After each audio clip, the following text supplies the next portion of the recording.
مساء الخير. مساء النور. عايز اصور صورة بطاقة الشخصية. بس منظرك كده ما ينفعش البطاقة الشخصية. والبطاقة لها مناظر مخصوص ولا ايه؟ انت باين عليك مش عايز تصور. طب استنى. انت حامل ليه؟ انت بتشتغل ايه؟ على باب الله. ما كلنا على باب الله. بتشتغل ايه يعني؟ بيع طماطم بزوج عربية يد في شارع المركز. ده جميل جدا. تعال تعال. صورة البطاقة دي أهم صورة في حياتك وهي اللي هتعمل لك قيمة. وعشان كده صورتك لازم يبقى عليها القيمة. بطاقتك لما هتيجي تتجوز المأذون هيطلبها منك. وطبعا بقى لما هتبقى عريس هتبقى ايه؟ هتبقى على سنجة 10. عريس بقى واد معجباني. مش معقول تبقى انت حاجة وصورتك في البطاقة حاجة تانية. صح؟ ايوه صح. خد البس دي. لو حد من المخبرين قفشك وقال لك وريني بطاقتك واتفرج على صورتك، يا اما يروح مديك على قفاك يا اما يحترمك ويقول لك خلينا في الفكر يا باشا. يلا. وبعدين محدش عارف بكره جاي ومعاه ايه. مش يمكن بكره الدنيا تضحك لك وتبقى معلم كبير وعندك فلوس وصبيان وتمليه. ساعتها بقى تيجي تبص لصورتك اللي في البطاقه دي ما تبقاش طايق تشوفها لانها هتفكرك بايام الشقه. لما كده تعالى قول لي بقى انت اسمك ايه؟ راضي. الله يرضى عليك يا راضي. راضي عايزك تيجي يمين يمين شويه بس. زي ما قلت لك يا راضي اول صوره دي اهم صوره في حياتك يا حبيبي. عاوز ابتسامه بقى بسيطه. لا لا لا يا راضي انا بقول لك ابتسم مش افشخ. لا بس ها ايوه براء بقى براء. لا يا ابني كده انت حرامي. لازم حاجه. ايوه بس اثبت كده. بس ايوه 1 2 3. ده ايه النور ده يا ماهر بيه؟ من زمان ما شفناش سعادتك. مش غاوي تصوير، ده غير ان الشغل واخد وقتي كله. كان الله في العون. بس الشهاده لله سمعه سعادتك في المركز زي البرلنت. متشكر قوي. الصوره عشان ايه يا باشا؟ عشان اعمل حسابي بس. جواز سفر. لازم نهتم بيها بقى براحه بلاد بره. ولازم تبقى احلى من شغل الخواجات كمان. في حاجه كده بس رتوش صغيره كده. لحظه واحده بس. لا لحظه ارجوك ارجوك. انا اسف جدا يا ماهر بيه. ارجوك. 3 بالله العظيم ما اعرف. انا 7 سنين وانا بشوف حضرتك. 7 سنين وانا بشوف حضرتك بالشكل ده وكنت فاكر ان كل شيء طبيعي يعني. ده مش انا بس انا ارجوك. ارجوك. انا كل حاجه هترجع. ممكن كل حاجه ترجع. طب انا اسف جدا. من فضلك لو سمحت هترجع. طب من فضلك انت. انا مش عاوزك تزعل. سيبني بقى. انا مش عاوزك تزعل. سيبني بقى. لا حول ولا قوه الا بالله. والله ما اعرف انك اقرع. ما اعرفش انك من غير. عارف يا سيد، عارف انك ما تعرفش.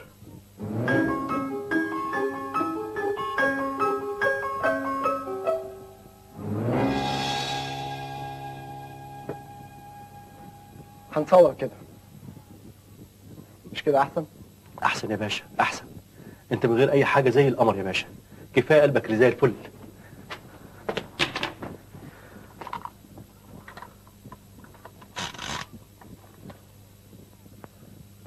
الله الله الله يا باشا. منور والله. منور ما شاء الله. طب ابتسامه حلوه كده يا باشا. اكتر سنه. قمر بتاعنا ده كله. الله الله الله الله الله. ايوه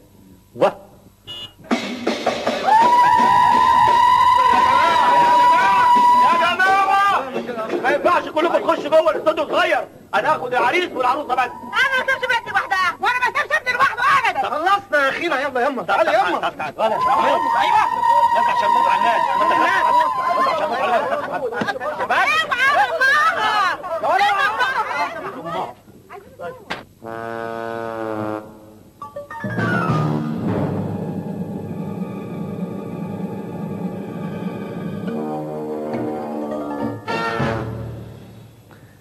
لو سمحتي دي واحده. نرى يا عريس. خير؟ مالكم واقفين جنب بعض كده زي جوز الغفر؟ المفروض انكم انتوا عريس وعروسه بتحبوا بعض. يعني عامل ايه؟ يعني شويه حب، شويه حنان، لمسه حلوه كده. يعني حوطها بتريحك يا اخي، حوطها دي مراتك دلوقتي. صدق ان انت صح، عشان حاسس ان الصوره خشنه. ايوه الله ينور عليك، بالظبط الصوره خشنه. يلا نعمها بقى. يلا الف مبروك يا اخوان. يلا انت كمان تضربي ابني بالقلم يا مصاصة الرقبة. سيبيها يا ام، انا اللي ضربت وهاخد حقي بدراعي. عليا الفلوس. وعزك الله وعزك الله ما تتعلم الطلاق. بنتي بعمل لها عمل. معلش خليتها تغلط. دي ليله مفترجه الله يخليك. واجرب فيها معلش النبي يا ست اطلعي بره شويه دلوقتي والنبي يا ست اتفضلي اتفضلي بره اتفضلي اتفضلي اوريكي اتفضل. الله يخرب بيت ابوك عشان اخر زمن. لا ابوها هي ابويا انا. لا يا سيدي لا ابوك ولا ابوها، ابويا انا. وانت يا عروسه انت تمشك نفوخك، ده جوزك ومن حقه يعمل اي حاجه، يبوس ويمسك ويحضن. عارفة وحياة النبي عارفة. سبحان الله، ولما انت عارفه ايه اللي انت عملتيه ده؟ يمسك من اي حتة تعجبه، لكن مش قدام امي وامه. الله يخرب بيت كده، مستعدين نعمل كل حاجه بس في الدرة من غير ما حد يشوف. هو ده سلو بلدنا. حصل خير. انا هدور ظهري وانت صالحه عريسك وتبوسيه. مش معقول تزعلوا من بعض في ليله مفترجه زي دي، تبقى عبط. يلا ادي ظهرها. يلا.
يا فتاح يا عليم يا رزاق يا كريم، يا رب يا رب بحقك هذا الصباح تجعله يوم نادي علينا، تكبر بخاطرنا وتشرح قلبنا. سيد اصحى بقى المطرح، اصحى حبيبي. انا مش عارفه انت ازاي عرفت تنام. عرفت انام خالص يما، ده طول الليل صاحي. وانا وبنتك كمان ما شفناش النوم. قوم البس لحسن انت كده اتاخرت بقى. النتيجه على بال ما تظهر قدامها ال10 11.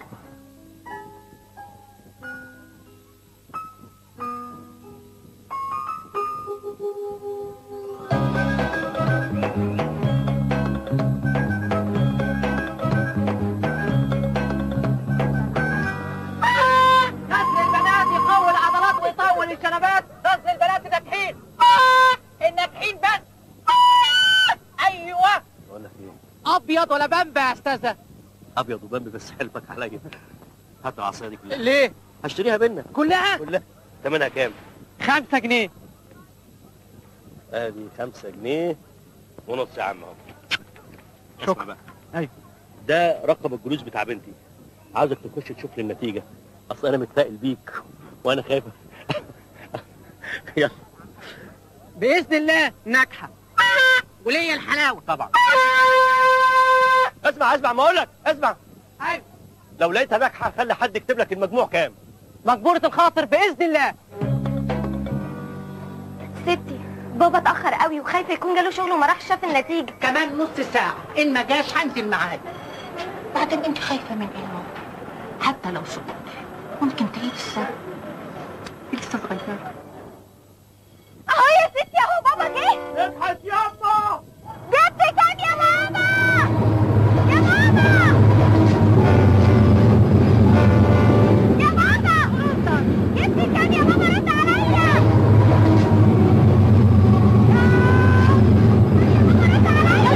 عندي صوتك 98% يابا.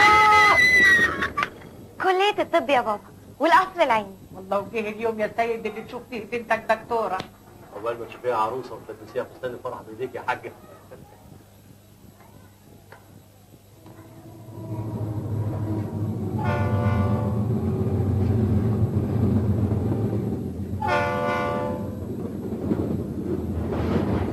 مالك يا سيد؟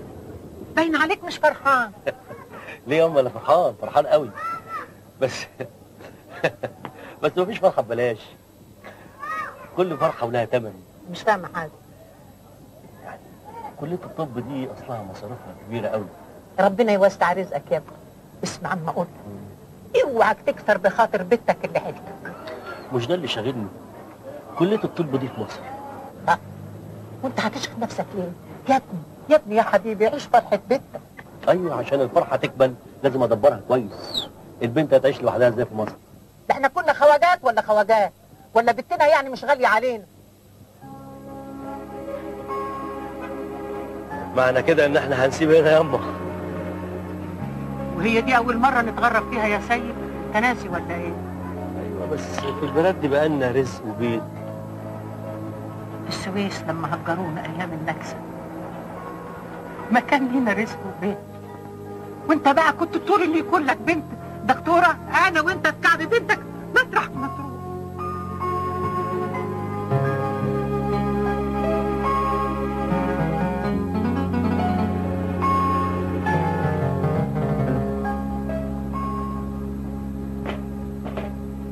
انا هدفع 30 باكو بالصلاة على النبي وفلوسي جاهزة، يعني هدفع بعد قراية الفاتحة. ها قلت ايه يا استاذ سيد؟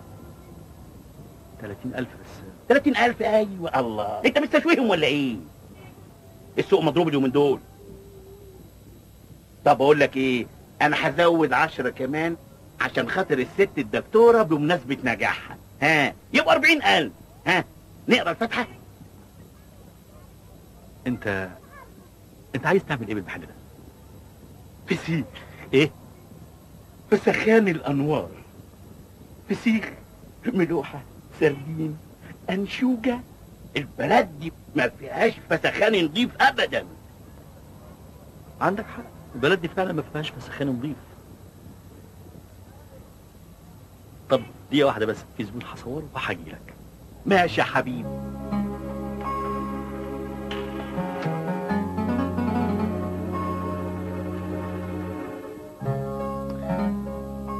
محمود، في حاجة يا أستاذ سيد؟ عايزك.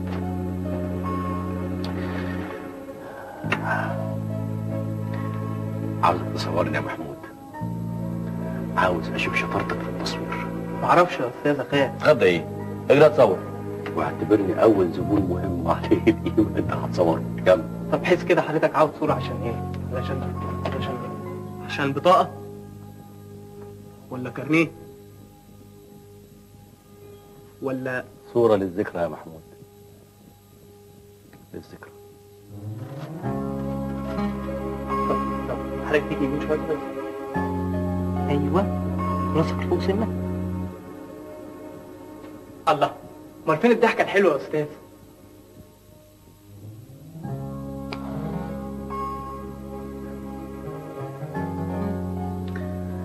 برافو. يعني هننفع نمشي في السكه يا استاذ؟ اه ما يصحش اقعد على كويس.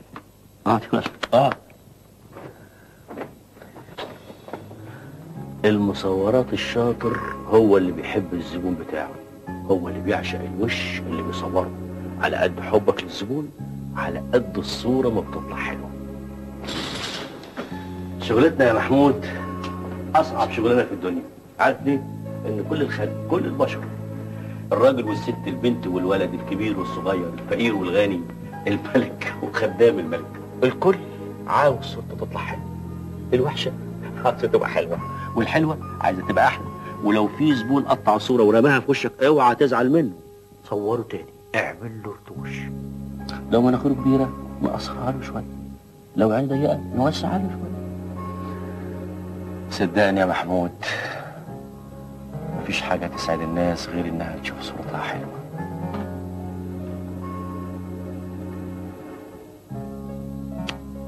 تعرف تعمل كده؟ طول عمرك اتعلم منك يا استاذ. ده آخر درس يا محمود. أنا هسيب لك الاستوديو، أنت بقيت شريك. شريك؟ أيوه شريك، واللي ربنا هيرزق بيه هيبقى بينا بالعدل. يا استاذ سيد انت سيبني ولا ايه؟ عمك كمال بتاع الفسيخ. انت طولت قوي مع الزبون. الله، انت بتصوره ولا بتحلق له؟ بصراحة يا معلم ما كانش فيه زبون ولا حاجة، أنا كنت بطمن على محمود. محمود ماله؟ ما هو واقف زي القرد اهو. أنا كنت بطمن على شغله، لقيت شغله زي الفل ويقدر يشيل. وانا ماله مال شغله؟ انا مش فاهم حاجه. الاستوديو ما بقاش للبيع يا معلم، ومحمود ده هو اللي هيشغله والارزاق على الله.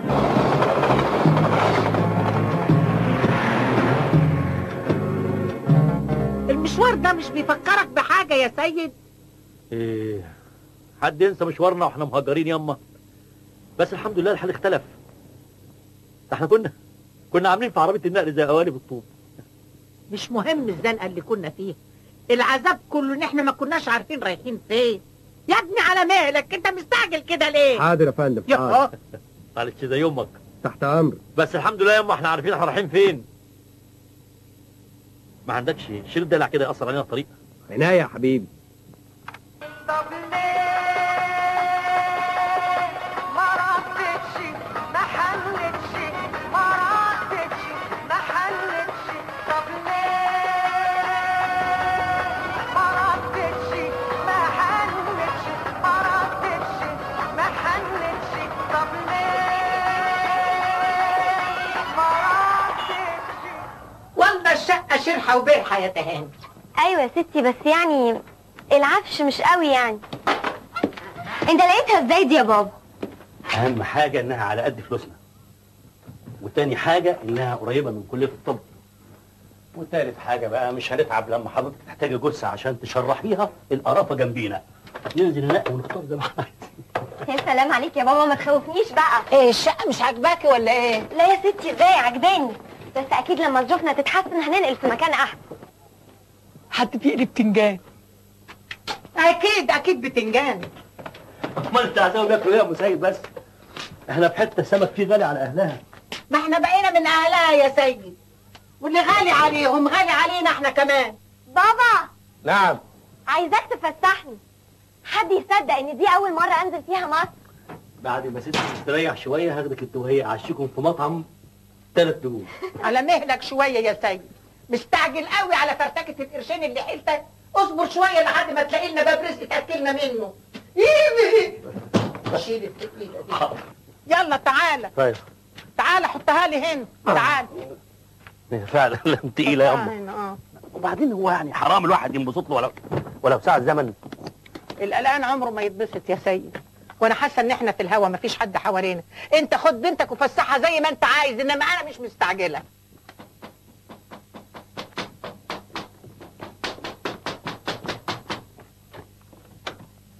الحمد لله على السلامة. اهلا وسهلا، اتفضلي. اهلا بيكي يا حبيبتي، نورتوا الحتة. يجعلها يا رب كده قدم السعد عليكم. انا يا اختي جارتكم سعاد، انا قلت لكم طبعا هتبقوا مشغولين بترتيب حاجتكم، قلت اعمل لكم لقمة كده على ما اسم بالهنا والشفا. كتر خيرك يا اميرة. بتنجان يا امه، مناخيرك عمرها ما خيبت. بالذمة مش لو ستي كانت جت معانا كانت اتبسطت كده ودمها راق. ستك روحية عاملة زي البحر يا تهاني، ابعدي عنه لما الموج يبقى عالي، وتقربي لما الهواء يبقى ماشي كده على وش المية. وستي موجها عالي ليه؟ من اللي شافته عمرها كله اتقسم في كل بلد شوية، مسكينة. الغربة ماسكة في هدومها مش عاوزة تسيبها. تلاقيها زعلانة مني عشان أنا السبب في الغربة المرة دي. يا عبيطة، ده عمرها بيطول بسببك، ده ما عندهاش إلا دعوة واحدة، ربنا يطول في عمري يا تهاني عشان أشوفك عروسة بالكوشة والتاج على راسك، ربنا يطول في عمري يا تهاني. فل احلى فل واحلى فل يا باشا. طيب صباح الفل. بيتك فل يا باشا. نهار ده الفل. ده شكل. الله. اروي قلبك يا عطشان المتلج. أجيب لك كازوزة؟ لا يا بابا متشكرة. متشكرين يا ريس. دي متلجه قوي. لا متشكرين، ألف هنا وشفا اللي هشربه، متشكرين. ايوه بس الواجب انك تطري على قلب ست الحسن، تخليك فنجاري وفييس عشان ترضى بيه. ايه الكلام اللي مش معنى ده؟ بقول لك متشكرين، وعندي بنتي. بنتك، اختك، حبيبتك، بنت الجيران، بنت واحد صاحبك، كلهم بيقولوا كده، بس ازازه الكازوزه هتخلي الكلام يحلى ويطرقع. بعدين ابتدى دمي يفور، بقول لك مش عايز، امشي. ماشي يا رومي ونكد المتلج. الله. واحد الله بقى يا بابا، يلا بينا نمشي. تمشي ليه يا بنتي؟ ما احنا قاعدين كويس اهو، هو اللي بيترازل وبيستنطع. الساعة البارد اوي. الله. يا ساقع. ما تبصروش يا بابا.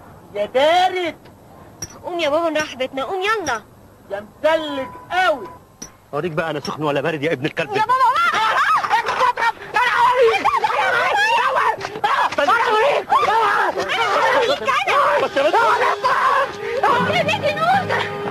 حبيبتي نوسة الحي، الواد ده اللي بيتخانق عند مرسى المراكب.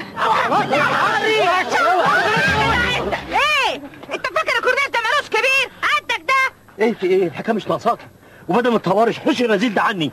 طب اوعى كده، سيب ايدك عشان نتكلم. الكلام بالبق مش بالايد. ايدي وجعت يا جدع. خلاص اهي. البيع مش بالرزاله والتناحه. وبعدين ادب حلو. اللي عاوز يشرب يشرب، واللي مش عاوز يشرب ما يشربش. احنا ايه؟ كازينو؟ احنا فرض الله يا اخي. اوعى يا ساتر يا رب. اعوذ بالله. تعالي بنت.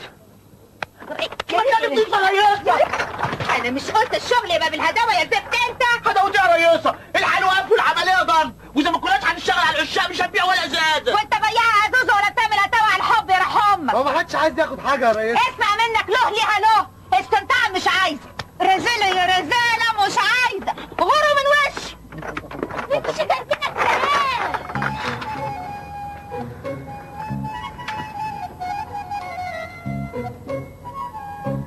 كلام.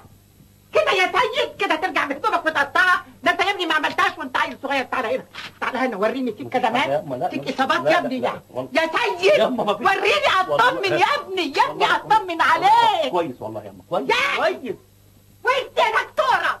ايوه اكيد انت السبب في الخناقه اللي وقع فيها ابوكي. قولي لي بقى، طيب مين ده بقى اللي كان بيعاتبك؟ يا ستي، الخناقه ما كانتش بسببي، كانت مع بتاع الكازوزه. من اولها كده يا رب تقطع هدوم. ساعدتي ابوكي ولا قعدتي تتفرجي؟ ايه؟ اساليه، قول لها يا بابا، مش انا كنت بتخانق زي الولاد واحسن شويه؟ ده احنا ضربناهم، ده احنا اللي غلبنا يا ستي، مش كده؟ ده راح يحصل لنا ايه تاني في البلد دي؟ كل خير ان شاء الله، ده حتى خروجه زي الفل. ده لولا كده ما كنتش لقيت شغل. طلعت شغل؟ بجد يا بابا؟ عند مين وفين؟ قول يا بابا فين؟ انا هشتغل حر، بس الحكايه محتاجه شويه ترتيب شويه، والمره دي سامحها مسيد، وان شاء الله ما عادش فيه لا خناق ولا تقطيع هدوم. قومي يخش اوضتك، شيلي هدومك علشان ابحثك اشوف اذا كان فيكي خبطات ولا ضربات. انا سليمه يا ستي، وبعدين ما بحبش حد يفحصني ولا يشوفني من غير هدوم، بتكسف. هو انا اي حد يا بنتي؟ ده انا ست. ولو سامعه يا سيد بتقول لي ولو؟ البنت كبرت يا مسيد. ولو انا هفحصها، هفحصك يا دكتوره.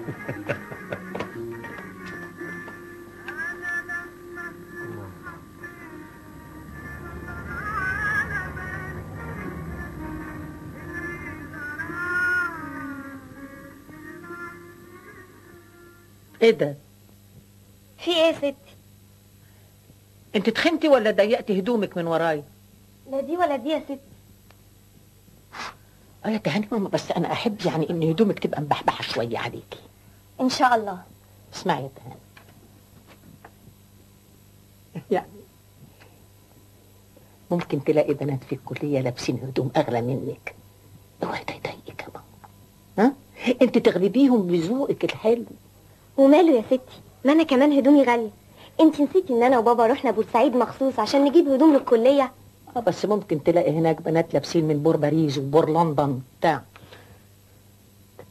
تهاني، انت عارفه عساكر الدرك اللي في بلدنا مالهم يا ستي؟ انا عايزاكي تمشي زيهم في الشارع وفي الكليه، اوعي تهتزي احسن بعدين تطمعي الناس فيكي. ماشي يا ستي، مع السلامه. تهاني. ايوه يا ستي. فين بوسة ستو؟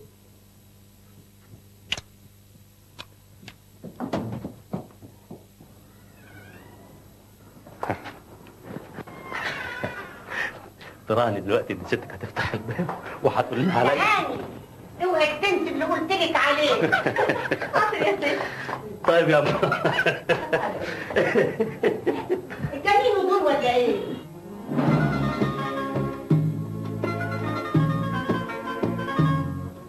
اول يوم رحت فيه الحضانه انا اللي وصلتك. اولى اعدادي واولى ثانوي، النهارده اولى كليه اهو. بس اسمعي بقى، دي اخر مره هاجي فيها. انا مش هاجي الا يوم ما تستلمي فيها شهادتك وتبقي الدكتوره تهاني سيد غريب. الدكتوره تهاني سيد غريب. يلا يا حبيبتي اتكل على الله، شرطك خضرا. تهاني استني عشان تفتكري ايامك الحلوه. يلا.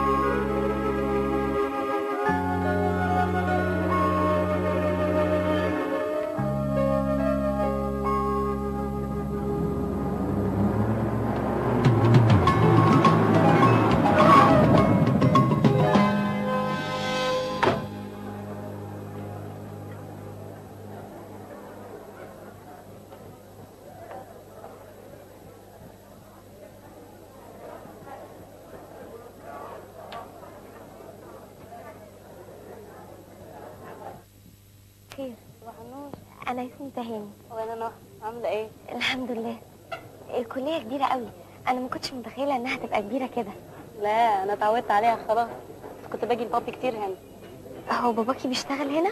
اه انا بابي الدكتور احمد سليمان، استاذ الجراحه هنا في الكليه. وانت باباكي دكتور؟ لا، انا بابايا مصور. ايه ده، مصور سينمائي؟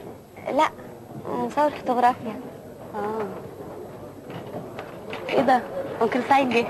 مين ده؟ ده الدكتور اللي هيدرس لنا السنه دي. انتي تعرفيه؟ اه صاحب بابي. صباح الخير واهلا بيكم، واتمنى ان الدراسه في كليه الطب تسعدكم باعتباركم من الطلبه المتميزين في المرحله الثانويه، وارجو ان يستمر هذا التميز.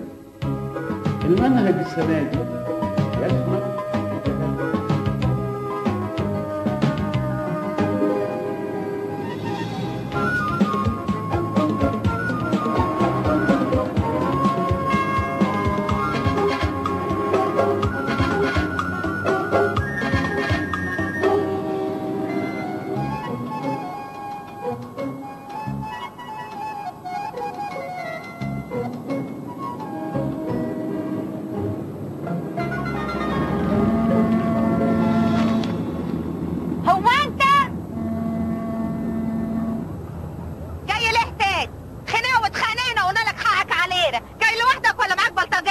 انا جاي زبون.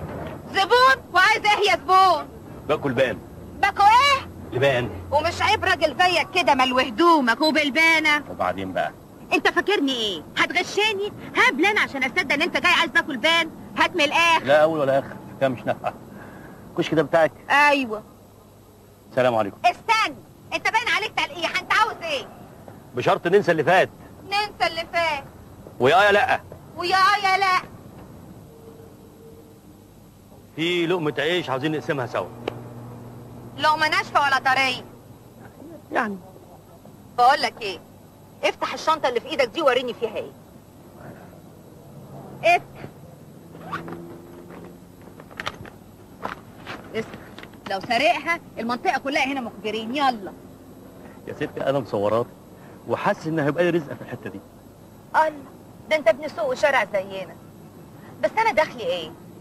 شوف انا عاوز اصور عند الكوبري وعند المرسى هنا وفي الجنينه ديت، وعاوز تسليم الصور يبقى في الكشك بتاعك، وتحت امرك يا تاخدي ايجار يا عموله. قلت ايه؟ يفتح الله. الله، ليه بس؟ هكون في وش المدفع وانا ناقصه؟ افرض ان صورك طلعت وحشه، انا مش ناقصه انا وجع دماغ. اللي الهوا يطير شعرها واللي يطلع في الصوره مبربش. انا عمري ما ارضى اصور صوره وحشه، صوري باستمرار تكون حلوه. خلاص يبقى شوف صورك الاول وبعد كده يا قول يا يا لا، صح ولا غلط؟ الله اكبر صح. وبقول لك ايه؟ طب ليه كده بس؟ بسم الله، ده اول الشغل. اسمك كريمه ايه؟ لا، اشوف الصوره الاول وبعدين نتبادل الاسامي يا خفيف. مش محتاجه مساعده ولا حاجه؟ بطاقتك الاول. يا اهلا وسهلا. اتفضل. ده احنا حصل لنا شرف والله. منورين يا طنط. والله ما كان له لازمه يا ست روحيه تتعبي نفسك بالشكل ده. مفيش تعب ولا حاجه يا ست سعاد، ده كفايه عليا دخلتك علينا. اصيله يا اختي وبنت اصول. والاستاذ سيد بقى بيشتغل فين؟ ولا انا شغال حر مصور. وخميس برضه بيشتغل حر. انا رئيس جرسونات. ما شاء الله، اكيد شغلانه كلها مكسب. كل يوم بقول لك رئيس خميس. ايه يا حبيبي سامسون. وانت بقى يا اخويا عندك استوديو صباعي. مان استوديو مفيش زيه في مصر، استوديو الانوار. هي هي فين هي دي؟ ما تشغلش بالك. دي اللي سبتها قلت لنا مصر. اصل هاني بنتي دخلت كليه الطب فلازم ابقى جنبها. طب هجيبها لك اهو. لا مش هتتعبني. طب اتغرق يا حبيبي. يلا على فكره في صينيه كنافه. ربنا كده يا اخويا يحرسها لك ويخليها لك وينولها كل اللي في بالها. لكن ولا مؤاخذه يعني، مصورات ازاي وانت ما عندكش استوديو؟ يعني انا بلقط رزق من الشارع. صريح يعني. لا مش زبون الشارع برضه مش وحش قوي. ما كنتش في دخل حد يا حبيبي. لا عشان ستك بقى ستك. ايه رايك بقى يا عم سيد؟ انا هريحك من غلب الشوارع، تشتغل معايا في الكازينو اللي انا بشتغل فيه. ايه هشتغل جرسون؟ لا ولا مصوراتي. اسكت، تصور الزباين. ها القرش حلو يا عم سيد، بس انت قول انا موافق وانا اخلص لك الموضوع.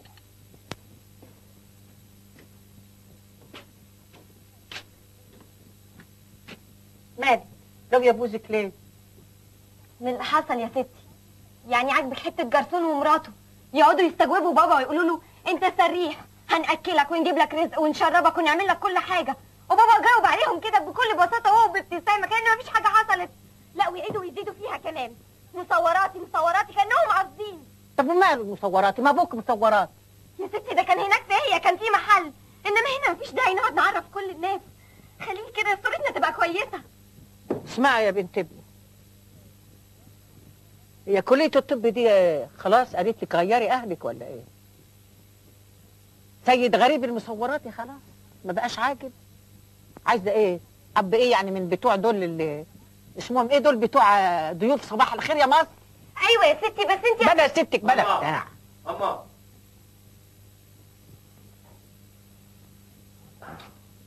ملي فنجان قهوه النبي يا أما. قهوة اهي عندك.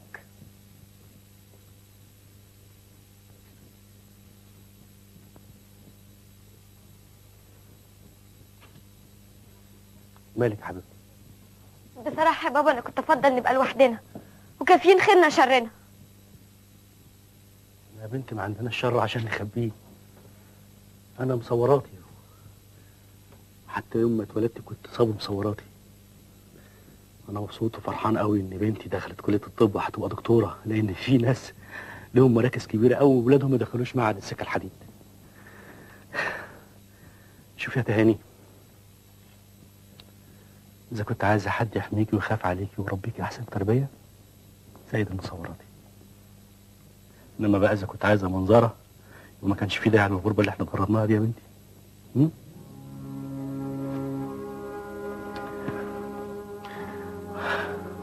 كل ابن عاوز ابوه يبقى احسن الناس، كل اب عاوز ابنه يبقى احسن الناس. بس انا مش احسن الناس، صعب اني اكون احسن الناس، بس سهل جدا اخليكي احسن الناس. فاصبري عليا شويه يا بنتي.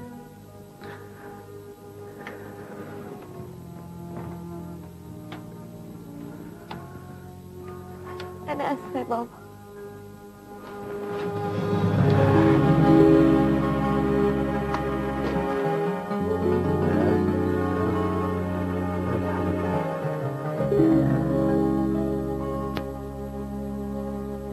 خميس بيقول انك انت مصور محترف، وكمان كان عنده استوديو يا فندم، ودي ميزه.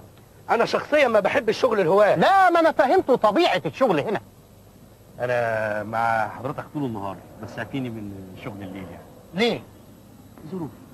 مفيش مشاكل، اشتغل بالنهار، هتشتغل بالعموله وحسابك بالاسبوع، ها، وانت وشطارتك. انا مش عايز مشاكل. لا يا فندم، سيد مش بتاع مشاكل خالص. تقدر تبتدي من دلوقتي. شد حيلك بقى يا عم سيد.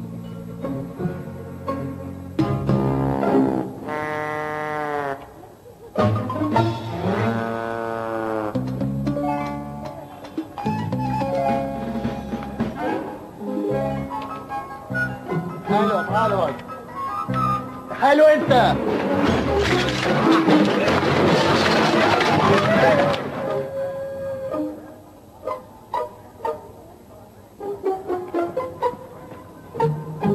انا تعبان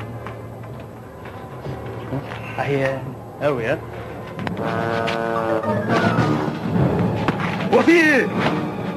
يا وليه يا ابو سريه، ربنا ينتقم منك. اخلص وين؟ هي دي مشيت عساكر الدرج اللي قلت لك عليها؟ ستي مش هنتكلم في الشارع. تاني شد نفسك وخد في رجلك. لو كانت مشيتك مظبوطه وخشمه ما كانش حد يتكلم عليكي ولا ضايقك، انما انت ماشيه تتميلي كده يمين وشمال. ده انا ماشيه عادي جدا. وده العادي جدا ده تبقى مصيبه سودا لو ده العادي جدا. اسمعي يا بنت الناس، بلاها كليه الطب دي، ما ابوكي مش كان ثبته وشغله علشان الناس هنا تاخدك مننا؟ ومالهم الناس اللي هنا؟ ما هم زي اللي هناك. لا، الناس هنا غير. ده انا يا اللي اسمي ست كبيره والزمن هدني وقطم وسطي. انا ما بخلصش من غزلته. ماشي يا ستي، همشي زي الغفير. لا، زي العسكري. زي العسكري يا ستي. واعملي حسابك، اعملي حسابك انك متراقبه، مش بعيد تلاقيني قاعده جنب منك في الكليه. حاضر. انما قوليلي حكايه المغازله دي، ها؟ عيب عيب يا بنت، مش كده عيب.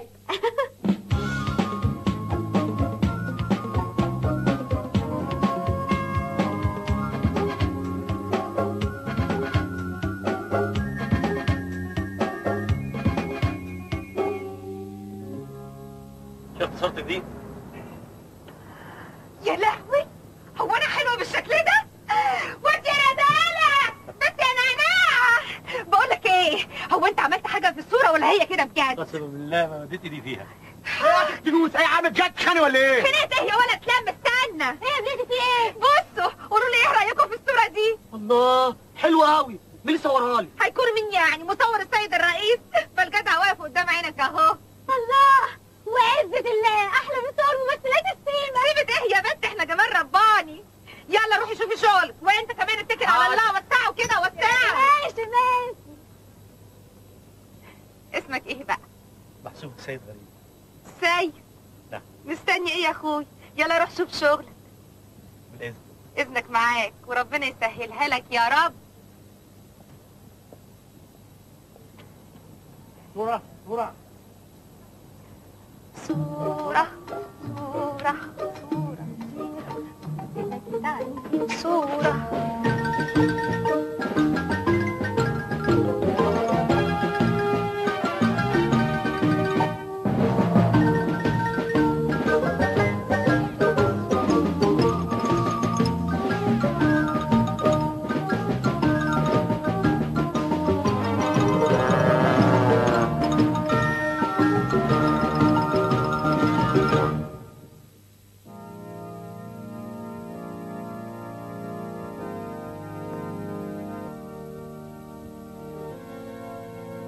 Today we are going to have our first practical lesson of anatomy. We are going to apply what we got in the theoretical lectures. And we'll start with the human parts of the body, and we'll start by the surface anatomy. الحق يا دكتور، دي جالها سكتة قلبية. خليها نايمة وخلي راسها لتحت ورجليها لفوق.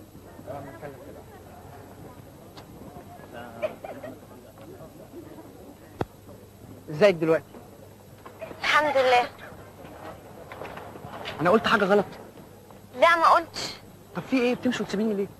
لاني مش المفروض اكون واقفه بتكلم معاك. احنا مش زمايل؟ زمايل في المدرج وفي المشرحة وفي المعمل، لكن بره الكلية لا. أنا تعبانة. انت هتروحي ازاي؟ هاخد تاكسي. هتاخدي تاكسي وانت بالحالة دي؟ أيوه. أنا مش ممكن أسيبك تركبي تاكسي وانت تعبانة كده. شايفة اللي أنا شايفاه؟ بيقولوا هنا كل قصة الحب ابتدت في المشرحة. دي عربيتك؟ أيوه. أنت ابن مين في مصر؟ ابن عبد الحميد عز الدين. ومين عبد الحميد عز الدين ده؟ راجل عنده فلوس كتير قوي. تسمعي عن رجال الأعمال؟ أهو بقى واحد منهم. وانت بنت مين في مصر؟ سيد غريب. ومين سيد غريب؟ رجل أعمال بس على صغير شوية. تسمع عن مصورين فوتوغرافيا؟ طبعا. بابا واحد منهم. مش هينفع تدخل بالعربية جوه الحارة، أنا ممكن أنزل هنا. متشكرة. تنزلي فين؟ معقولة؟ قاسم، عربية زي دي لازم يكنسها الحارة. مش قلت لك مفيش داعي؟ ده راجل لطيف جدا. تبدلي يا عروسة.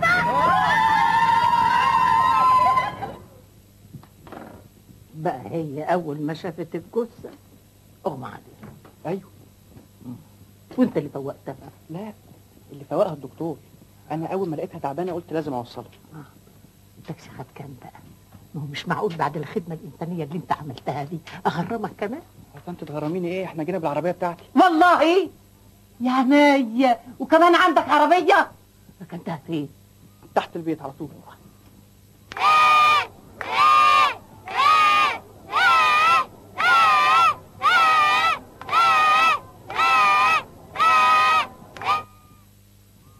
ايه ده؟ هو فين؟ راح فين؟ خاف ومشي، مش واخد على التحقيق اللي من النوع ده. شكله سايب وعلى حل شعره، ده باين انه دخل كلية الطب بالغش. ثم انت ازاي تركبي عربية مع راجل غريب؟ زميلي في الكلية، وبدل ما من طولي خدني وصلني بعربيته. مجرد خدمة إنسانية بين زميل وزميلة. زميل وزميلة؟ يا عينيا، الطب باين انه هيشتغل. لا تعالي هنا، تعالي هنا يا بنت.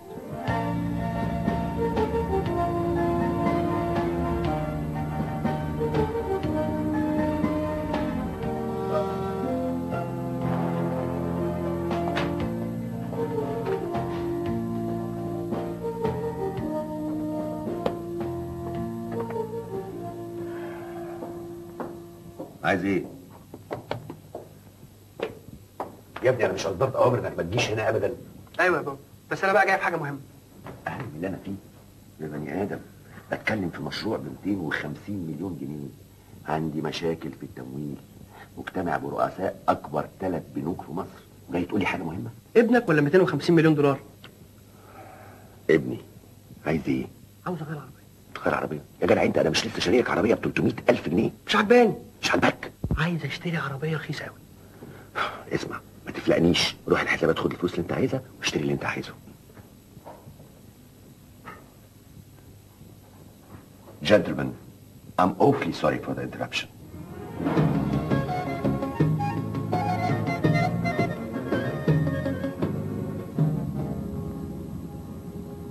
طلباتك يا ست نوسة. انا خلاص بطلت اقسم الناس في رزقها. فلوس شغلك ليك، الله الغني يا عم. عندك حق، ربنا هو اللي بيسترها. وفي الاول وفي الاخر الفلوس اللي تسعد صاحبها هو اللي بيجيبها بعرق وشهاده.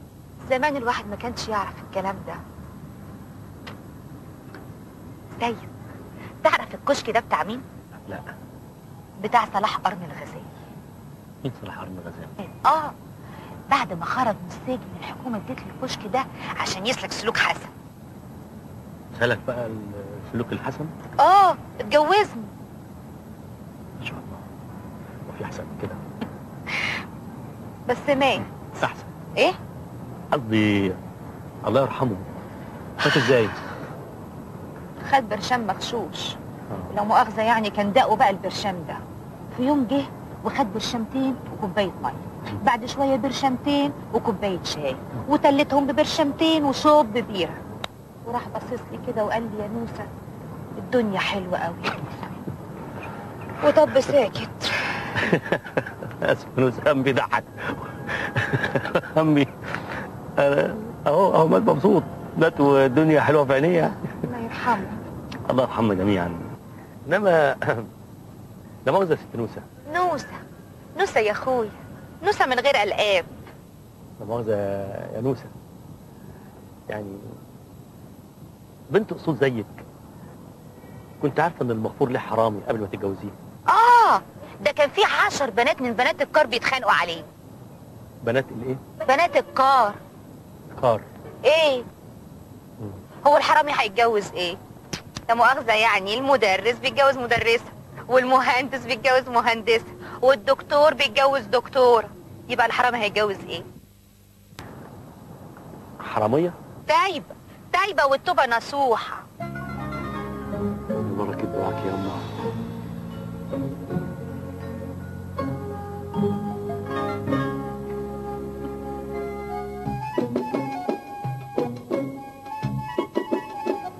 صار يا جماعه الراجل المصورات ده شقط المعلمه.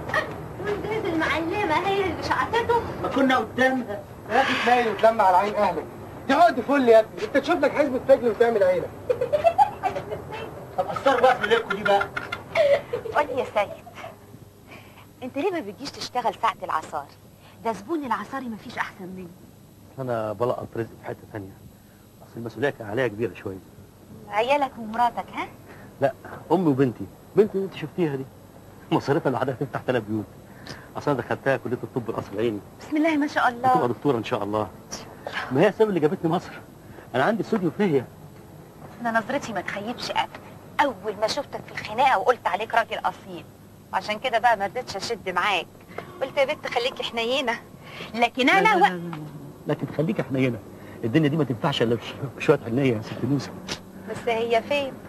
عمرها ما كانت خشنه زي الايام دي. الخشن ينعم يا ست نوسة. ايه ده؟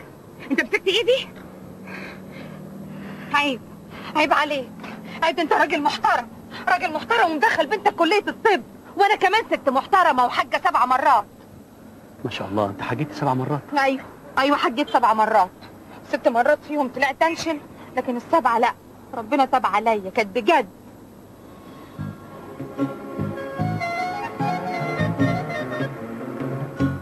طب ايدك بقى يا ست حاجة تونس بيها؟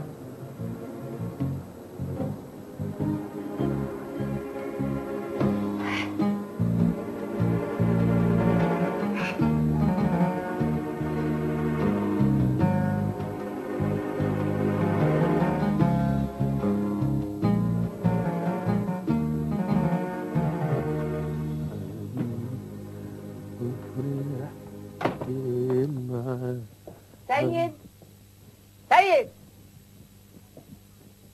الخير يا ام. بنتك رجعت النهارده مغمى عليها. تهاني؟ ما تخافش، اهي قاعده جوه زي القرد. بتقول انها راحت المشرحه شافت جثه اغمى عليها. والله انا خايفه لا يكون اغمى عليها من حاجه تانية. حاجة تانية؟ واد زميلها تلميذ هو اللي وصلها. مش احسن ما كانت وصلتها عربية الاسعاف؟ لا الاسعاف ما فيش منها خوف. اللي انا بستعجب له يا سيد ان حته واد لسه بياخد مصروف من ابوه راكب عربيه بالشيء الفلاني. انا خايفه، لازم نفتح عينينا لحسن ياخدوا البت مننا. النظام في الكلية الصبيان بيجوا مع البنات. لا في الفصل ايوه، لكن بره الفصل لازم يحصل فصل. تهاني عاقلة ومتربية. انا عارفه ان تهاني عاقله ومتربيه، لكن الهوى بقى مش متربي يا ابن روحي. سبحان الله، عايزاني اعمل ايه يا امه؟ يعني احطها جوه قفص واقفل عليها؟ ولا مش لازم يبقى عندك اصحاب؟ اخش دماغتي افتح عليها الباب واصحيها من النوم واشدها من شعرها واضربها وانا ما شفتش عليها غلطه واحده؟ يا ابني انا بقول لك خاف. ايوه يا امي اخاف، ايوه اخاف، بس اخاف عليها من ايه؟ اخاف عليها من الغدر، من الغش، ان حد يخدعها. مش لازم كمان كل شويه نكتم على نفس البنت، لازم تحس شويه انها طايره زي العصفوره عشان تعرف تذاكر وتنجح على طول. انما ايه؟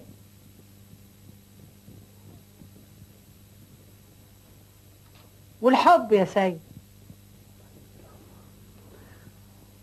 هعمل في ايه ده بقى يا امه؟ ده لا بيتمنع ولا بيتحاش، وماليش حيله معاه لا انا ولا غيري. بعدين احنا خايفين قوي كده ليه يا امه؟ بس احنا لازم نجمد قلبنا بقى. نجمد قلبنا؟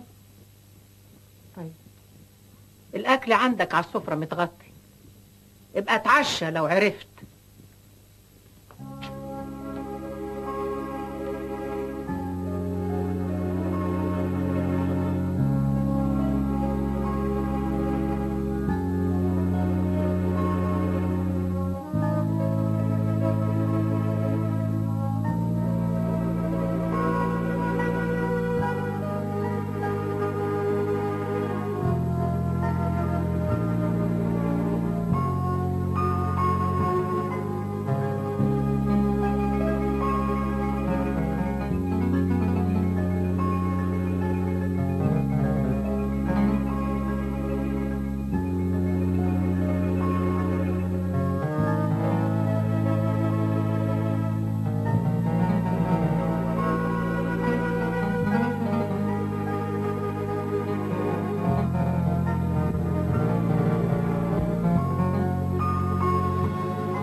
ادخلي يا ست. صباح الخير. صباح الخير يا بابا، ايه اللي مصحيك بدري كده؟ اعمل ايه؟ ستك شغلتني عليكي وقالت انك امبارح مغمى عليك في الكليه. يا بابا ما اقولكش، اول ما شفت الجثه وقعت من طولي على طول. وقالت لي كمان على زميلك الشهم اللي وصلك بعربيته. طارق؟ هو اسمه طارق؟ طارق عز الدين. ده حكيت لي على ان عربيته بسم الله ما شاء الله. اصل يعني ابوه غني جدا. هو غني جدا.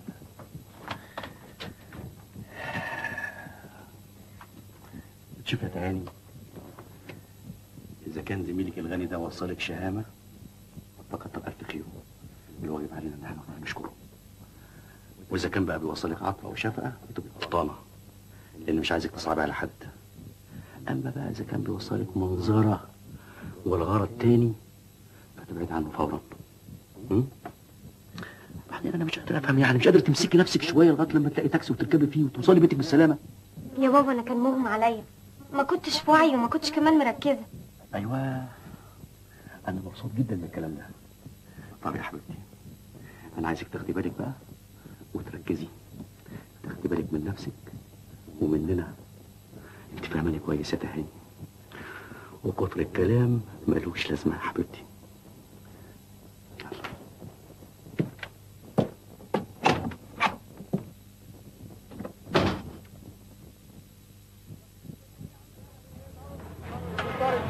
الله، دكتور طارق، ايه العربيه دي يا دكتور؟ يعني شويه كده. اتفضل يا دكتور.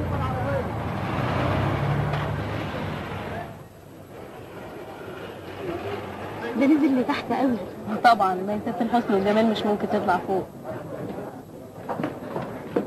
ازيك يا محسن؟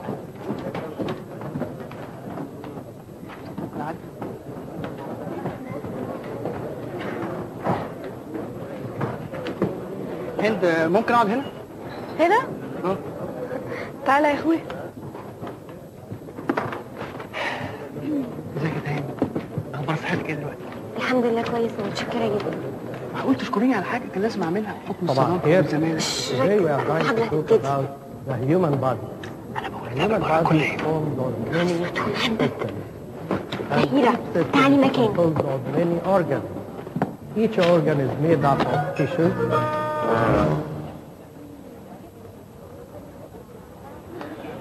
ايه؟ عرب. هاني تعالى وصل. متشكره، هاخد تاكسي. هاني بص عاوز اتكلم معاك. ما اقدرش اتكلم مع حد من غير ما استاذن اهلي. طب ودي فيها ايه؟ ما تستاذني. ايه؟ اروح استاذن اهلي هقول لهم ايه؟ خارجه مع زميلي؟ فيها ايه؟ انت اهبل يا ابني، احنا مش خواجات. ادخل. هو ده؟ هو ده يا باشا. عنتر بيه معلش هي مسألة محرجة شوية، كنا نفضل ان نبقى لوحدنا. تحت امر سيادتك. شكرا.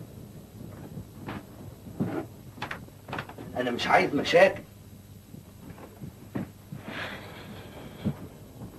انت اللي صورت الصورة دي؟ ايوه. انا عاوز النيجاتيف وعاوز كل صورة منها موجودة عندك. انا اسف يا باشا، انا ما بسلمش النيجاتيف لاي حد. انا مش اي حد. انا ما اقصدش يا باشا، انت عارف ان مهنتنا حساسة، فالواحد لازم ياخد احتياطاته يعني. مش فاهم. يعني احنا بنسلم النيجاتيف في الصور لاصحابها بس. بعدين دي صورة راجل ويا ست، ممكن حد يستغلها استغلال مش كويس. انا جوزها.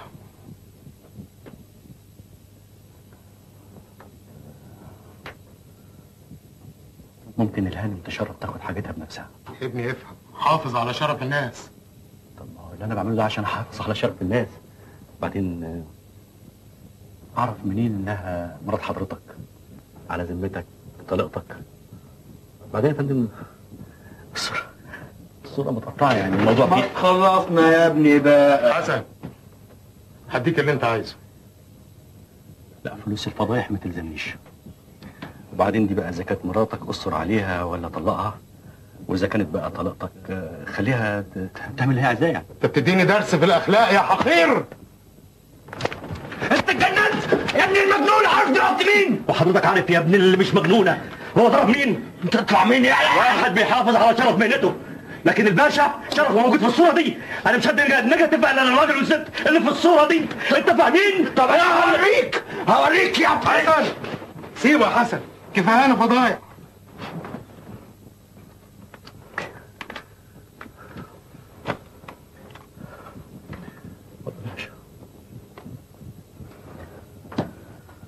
استنى يا سيد، اطلع رجل عيشك يا اخي، لازم تفضي عشان تمشي. عنها مشيت. ايه ده؟ انت؟ الخير يا طنط. طنط ده ايه؟ انت جاي ليه؟ انا اصلي جاي اطمن على صحه تهاني. يا سبحان الله، مالها تهاني؟ ده هي كانت عملت عمليه واحده واغمى عليها وفاقت وبقت عالي العال. يا نهار اسود، انا ما عملتش حاجه. ده الاكل اتحرق.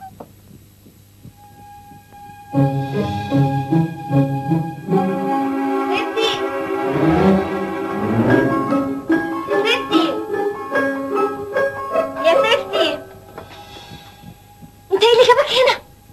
ما تحط ايه اللي جابك هنا؟ يا ستي طارق بره.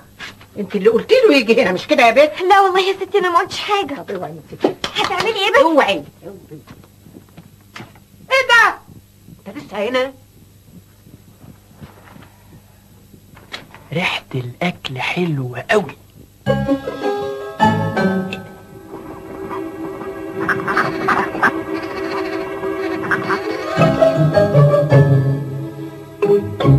ايه ده يا طنط؟ بتنجان يا حبة عيني. طب وده؟ بتنجان برضه بس بالصلصة مسقعة عقبال أمالتك. إنما قول لي اسم النبي حرسك، أنت بتاكل إيه في بيتكم؟ اوعى يا طنط كنت فهمتني غلط. أنا بسأل عشان أخلي الطباخ يعمل. هي عندكم طباخ؟ خلي الطباخ يعمل الأصناف دي عندنا. أصناف؟ حاضر، وهي دي أصناف؟ أنت أصلك ما شفتش السفرة بتاعتنا في السويس، كان عليها أغلى أنواع السمك. حسرة دلوقتي سمكنا اتقلب بتنجان. إنما قول لي تحت أمر. والسيد والدك ده بيشتغل إيه؟ رجل أعمال. يعني إيه رجل أعمال؟ ستي إيه؟ رجل أعمال يعني تاجر كبير. تاجر إيه؟ مانيفاتورة ولا تاجر لحمة ولا سيراميك ولا موبيليا ولا شوربة فراخ ولا صابون؟ ايه اللي يخليكي تقولي كده؟ دي الحاجات اللي بيوروها لنا إعلانات في التلفزيون. لا يا ستي لا، بابا طارق على كبير قوي. طب قولي الراجل الكبير قوي ما معكش كارت باسم ابوك وباسم الشركه عشان لو احتاجنا حاجه؟ لا معيش كارت عشان ما فيش حد في مصر ما يعرفش عبد الحميد عز الدين. ليه هو كان ابو الهول؟ انا اصلي جاي استأذن حضرتك النهارده عشان نروح السينما لو تهاني. سيما؟ والله العظيم ما اعرفش اي حاجه. ليه يا سيما دي مش كانوا بطلوها؟ لا ما بطلوهاش يا ستي. اعمل ايه؟ اصل انا ما رحتش السيما دي من ايام ما كانوا بيغنوا فيها يا ساكني مطروح. ساكني مطروح؟ ساكني مطروح. المهم حضرتك موافقه. على فين يا طنط؟ ما تقوليش يا طنط، قول يا حاجه. على فين يا حاج؟ على السيد الراجل بتاعنا، هنشوف يوافق تاخدها السيما ولا لا. بالمره يتعرف على ابن الاكابر. ايه العربيه العفشه دي؟ اهلا اهلا اهلا يا دكتوره، يا احلى دكتوره شفتها في حياتي. افتح يا رزاله. اهلا وسهلا. ام الحاجه رفية دي الخير والبركه. خف ايدك يا رزاله. اتفضلي يا حاجه اتفضلي. والجدع ده يبقى مين؟ ده طارق. زميلة هاني في الكلية. دكتور برضو؟ يا اهلا وسهلا، ما شاء الله، جدع حليوه كده وزي القمر. ايه العربيه دي بتاعتك ولا مأجرها؟ والله بقى انا احترت، لا بالغاليه نافع ولا بالكحيانه نافع. يا اخويا اركب الغاليه، بالكحيانه هيهزقوك. طبعا. تعالى يا طارق، عايزك. منوره والنبي، منوره يا حاجه الكورنيش كله. والنبي يا حبيبتي ده الكورنيش منور بقى. هلا انت قلت لي يا اختي اسمك ايه؟ نوسه افتكرت نوسه. ازاي الصحة؟ الحمد لله. اشمعنى بنتي يا طارق؟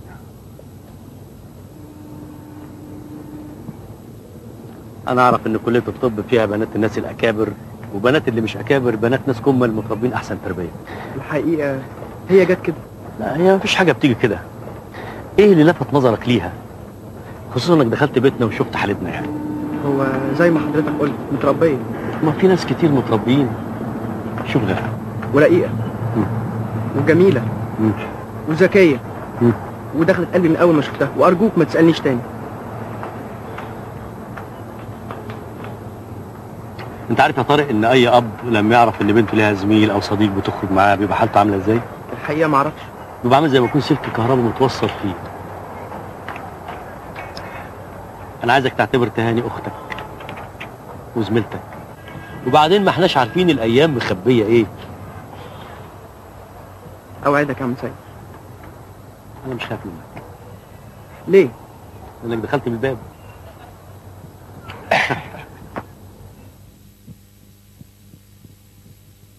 So, where do you want to break the ice? Well, let's see. I don't mind, really. Nice here. Bed is good. Bed might be comfortable, but lots of interesting chairs and stools, couches. هو لازم تجيبوني سيما ما بتتكلمش عربي؟ هو بيقول لها ايه؟ بيقول لها انا حاسس يا حبيبتي ان في حاجز بينا. والله ماليش ذنب. امال ذنب مين يا بنت؟ ممكن الست توطي صوتك عشان عايزين نتفرج. يا اخي ما تتفرج، هو في حد حايشك؟ معلش. هو حد قال لك حاجه؟ معلش. هو حد دسك على طرف يا اخي؟ اتفرج زي ما انت عايز. ايه ده؟ اسكت خالص. معلش يا ست. ايه ده؟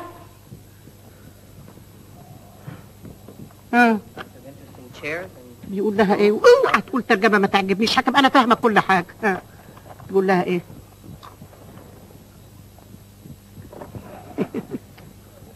ايوه بتقول له ايه؟ لا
انا عمري ما شفت مكان جميل بالشكل ده.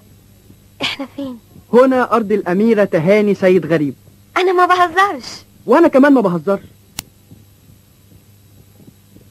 هنا هكون فيلتنا الصغيرة.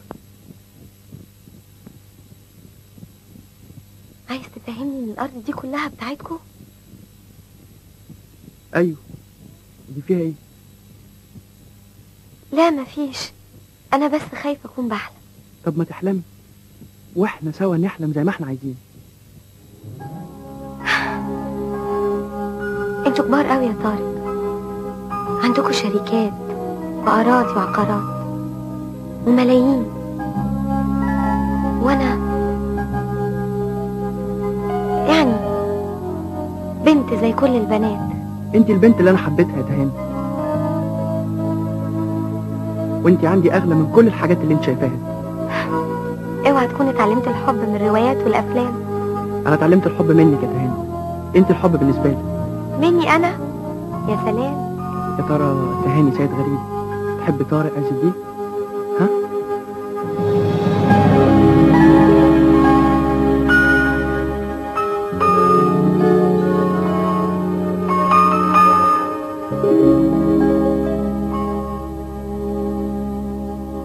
مراتي تعيش انت مع 10 سنين، ومن يومها وانا شايل مسؤوليه تهاني انا وامي.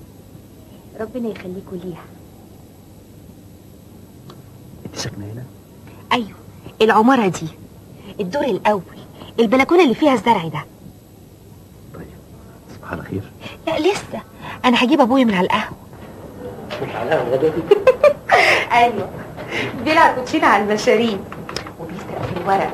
ما هو لازم يشوف شغله ويزود مهنته، مش كده احسن بدل ما يسرق بحق حقيقي. طب الحراميه كلهم عملوا كده كنا نستريح. مساء الفل يا رجال. انت ما بتقولش من البنت؟ انت شفتها؟ ايوه. طب بلاش رمضان معاك ايه؟ 8 بصرة ايه؟ خلصت يابا؟ خلاص، على بال ما تشربي الشاي بس كنت. مين ده؟ ده سيد المصورات اللي حكيت لك عنه. هو ده سيد؟ اهلا وسهلا وسهلا وسهلا. اقعد على بال ما تشرب شايك ونخلص الفور.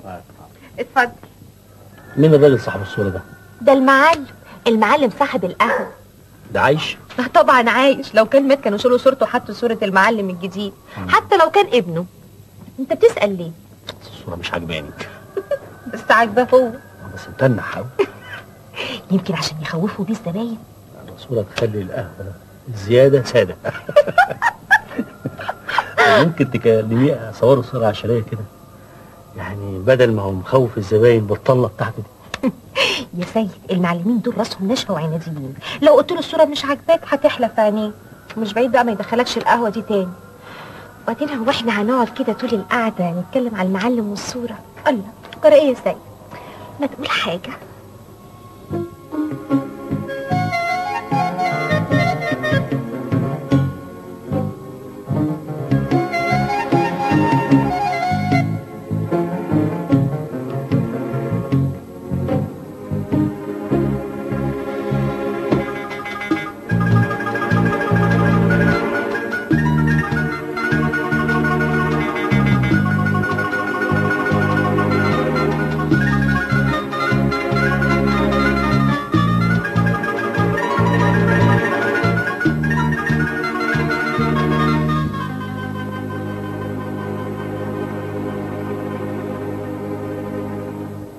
مالك يا سيد؟ ايه اللي منزلك الساعه دي يا ما هو مش معقول يا ابني اشوفك قاعد القعده دي وما انزلش. وصح لغايه دلوقتي ليه؟ ما احنا من يوم ما جينا هنا يا ابني ما بنامش الا لما انت بتدخل البيت انت وتهاني. في ايه يا سيد؟ ابدا يا امه في ايه، بس حسيت ان انا عايز اقعد كده واشم شويه هوا مفيش حد زيك شبعان هوا، ده انت يومك كله هوا. بس هوا عن هوا برضه يفرق يا امه. عندك حق، هوا عن هوا يفرق. انت بتحب يا سيد؟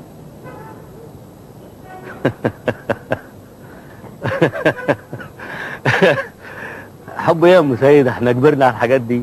لا، الحب يا ابني ما فيهوش لا كبير ولا صغير، وبعدين حتى انت لو ما حبيتش يبقى اكيد فيك حاجه غلط. قوم. قوم يا ابني قبل ما تاخد ماتش زبالة. كفاية عليك بقى شم هوا، كفاية. يلا يلا يلا. هي البت بتاعت الكشك يا واد، بيني وبينك تفاهم، هي حلوة، الراجل بيحب وبنته بتحب، وانا طالعة دب مخزقة دب الدب اكل اللب. يا يا سيد، يا ابني يا حبيبي.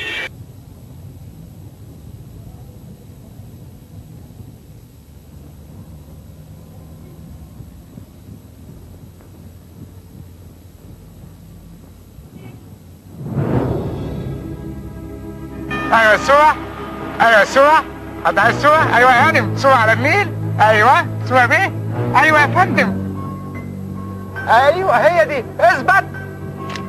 مبروك يا باشا، الف مبروك. حضرتك مصوراتي؟ ان شاء الله. الله زميل. بقول لك ايه، العمليه معايا كده، ما تقف اخدك صوره واستلزق منك. شربات. اسم حضرتك ايه؟ خدامك فكري. شوف يا عم فكري، ايوه احنا كده بنقطع على بعض، وانت شايف ان الشغل مش ماشي يعني، والكباري كتيره والكورنيش طويل، وانا اول واحد اشتغلت في الحته دي، فاذا كان ممكن يعني ما تزعلش. اسمك كريم ايه؟ اسمي سيد. نعم سيد. شوف يا سيد، وانا واخد تاكسي وجاي على هنا اقول له نزلني كوبري سيد؟ شوف يا عرب، الرجل يا اخويا تدب مطرح ما تحب. الكوبري اللي قصادك ده كوبري ايه؟ كوبري راس النيل. الصلاة على النبي. وده كورنيش ايه؟ كورنيش النيل. يعني مش كورنيش سيد ولا كوبري سيد، الحكومة مش عاملاه كده للناس اللي اي حد يشتغل فيه، ده بتاعنا احنا، لا مؤاخذة احنا نشتغل هنا، فهمت الكلام؟ طب الاصول؟ اصول ايه؟ انت ما عندكش فهم. الله عيب. ما بتفهمش. عيب. ما هو انت بتقول لي اصول ومش اصول وهتعمل لي حكايه. طيب خلاص. ما تروح يا عم، انت جيتنا منين؟ عشان نشوف اكل عيش ده يا اخي. ما تتكل على الله يا اخي. طيب. الله، ايه الناس دي؟ طيب نفسي اخد لكم صوره بقى احلى من اللي فات، ماشي؟ بمزاج بقى. ايوه سوى، ايوه سوى يا هانم، ايوه سوى يا بيه. بتعمل ايه هنا يا ابن المكعبله؟ اهدى، القمر طلع علينا ولا ايه؟ سوى يا غزال. صورة يا ابن مرات الاسد. اطيرك لعبتم الازازه رياسه؟ ما حدش مالي عليك يالا ولا ايه؟ شايف الكوبري اللي هناك ده؟ شايفه. اسمه ايه؟ 6 اكتوبر. تروح تصور عليه في عرايس وعرسان، تلقط رزقك هناك. دول تعبانين يا قلبي مقشفرين. روح كوبري ابو العيله. الله ما هدوه. كوبري الجامعه بالليل بيمشوا عليه عربيات كار. بقول لك ايه، المنطقه دي بتاعت مصوراتي اسمه سيد غريب، ومحدش هيعتبها غيره. هي الحكايه كده بقى. طب بقول لك ايه، انا مش هتحرك من هنا الا في حاله واحده. تتحير. الا لما تطلع لي عقد الملكيه يا اختي بتاع السيد بتاعي. بقول لك ايه، اذا كان واقع عز ولا انا وهابة راجل، انا هعمل لك كده يا انا. بتينا تعالى. نعم يا رياسه. بتينا نعم. هيغمى عليا. بقول لك ايه، ده انا اجيبها لك مسموح. انت عارف انا كنت في الاصل ايه؟ نشاله وربنا تاب عليا. الحمد لله. عارف النشال اللي كان بيهوب نخوة حته غيره كان بيحصل فيه ايه؟ انا ماليش دعوه، انا راجل على باب الله، ماليش دعوه بالناس البطاله دي. بطاله؟ طب بقول لك ايه يا محترم، اقف لي عادل. بتعرف تعوم؟ ايوه. متاكد؟ ايوه. يعني مكلمك ده مسؤول عليه؟ الله، هي حكايه بقول لك بقى يا فعوم. تعالوا هنا. هو كان في مصوراتي هنا؟ لا. ها عرب، ازاي الدكتورة تهاني؟ كويسه الحمد لله. على فكرة الريس الكبير شاف صورك وعايز يشوفك. ريس مين؟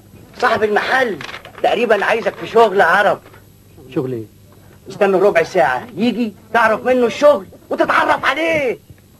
يا مسهل.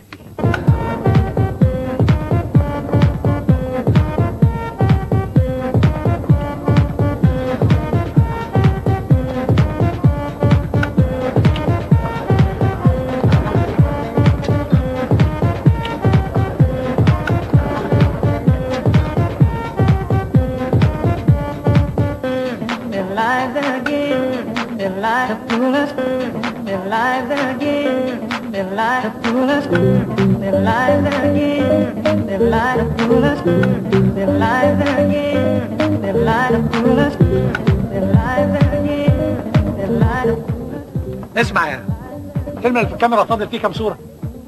14 طب انا عايزك بقى تشيله وتحط فيلم جديد. ها؟ واسمع، ركز كويس قوي في اللي هقوله لك دلوقتي. ايوه. انا عايزك تركز على حمام السباحه. مساء الخير يا روح حاجه. عايزك تصور كادرات على قد ما تقدر فيه، ما تسيبش حد لما تصوره. ها؟ فرجت شطارتك بقى. عايز كادرات مدهشه. ان شاء الله تنبسط. خلاص؟ ان شاء الله. واسمع، اي صوره هتتسرب بره هخرب بيتك وبيت اللي جابوك واللي خلفوك. ربنا يستر. اتفضل. يلا يلا شوف شغلك. اهلا بالحبايب كلهم. حبايبي، اللحظات السعيده بقت نادره للاسف. الملل مش عايز يسيبنا ليه. السهرات موجوده، الحبايب الحلوين الظراف موجودين، لكن للاسف مفيش جديد، مفيش حاجه مدهشه. فين السعاده؟ راحت فين السعاده؟ عشان كده يا حبايبي، حبيبكم حسين فتوح محضر لكم مفاجاه كده. يلا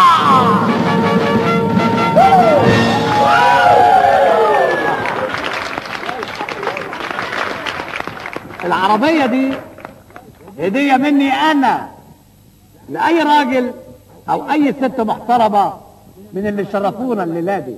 ايه دي؟ طنبله دي؟ طنبله؟ طنبله مين يا لولا؟ وانا عامل جمعيه خيريه. انت عامل قرعه يا حسين؟ القرعه دي تبقى خالتك. ظريف قوي. اللي عايز العربيه المفاتيح اهي، ينزل يجيبها من الميه. اديها.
عشان تتصور وبس؟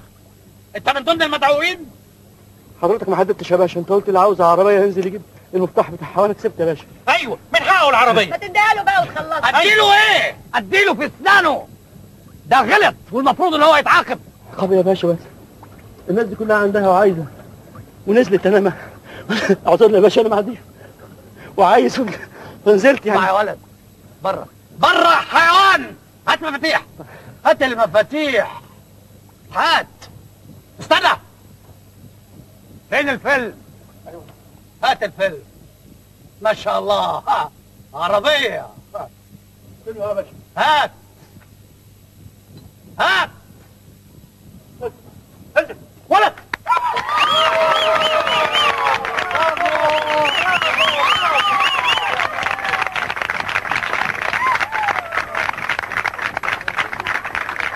ايه يا جماعة؟ هيصوا يا جماعة، يلا مزيكا.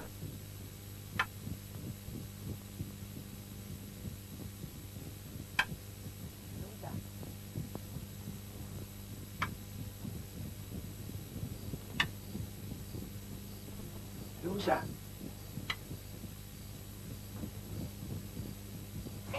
مش معقول.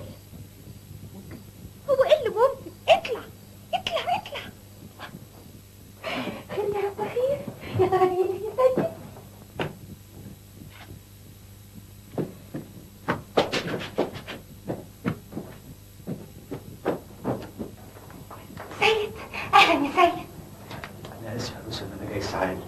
خش كده، البيت بيتك ومطرحك. اتفضل. ايه ده؟ مالك مبلول كده ليه؟ وقعت في حمام السباحه. الف سلامة عليك يا اخويا. تعال تعال يا سيد. يا اخويا تعال، بقول لك تعال. ادخل يا اخويا اتفضل. دستور من غير دستور، خش، ده البيت بيتك. راجل غريب في البيت يا نوسه في الوقت المتاخر ده. ده مش راجل يابا. امال ده مين؟ ده سيد. سيد؟ مش تقول انه سيد؟ اهلا يا سيد. ايه مالك مبلول كده ليه؟ وانت ازاي بتاع الواحد غريب من غير ما تاخدي اذني؟ والهدوم دي ازاي تقابلي بيها الضيوف؟ ضيوف ايه يابا؟ ده مش ضيوف. الله، ده سيد. ده سيد؟ مش تقولي كده من الصبح؟ ايه اللي حدفك علينا يا سيد؟ يوه، جرى ايه يابا؟ انت هتعمل فيها رئيس نيابه؟ بقيت اطمنت وعرفت انه سيد. سيد المصورات. سيد المصوراتي؟ ايوه. يبقى خش انام.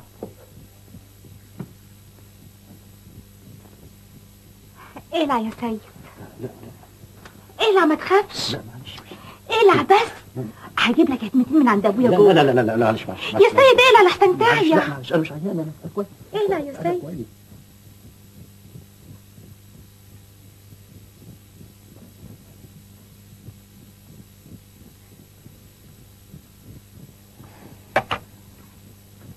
اتفضل يا سيد. مش كتير كده يا نوسة؟ كتير؟ كتير ده ايه؟ ده مجيتك عندي بالدنيا كلها يا سيد. بأمرتي بقى يا نوسة، مش كفايه ان انا جاي لكم في وش الفجر وانا في الحاله دي؟ اصلك ما كنتش هتعمل كده الا لو كنت بتعزني وحاسس اننا مش اغراب. محدش بيزور حد ساعة الفجر الا لو كان اهله، وهي دي شوية انك تعتبرنا اهل. دي كبيرة قوي قوي عندي يا سيد. بس يا نوسة. ايوه حبايبي.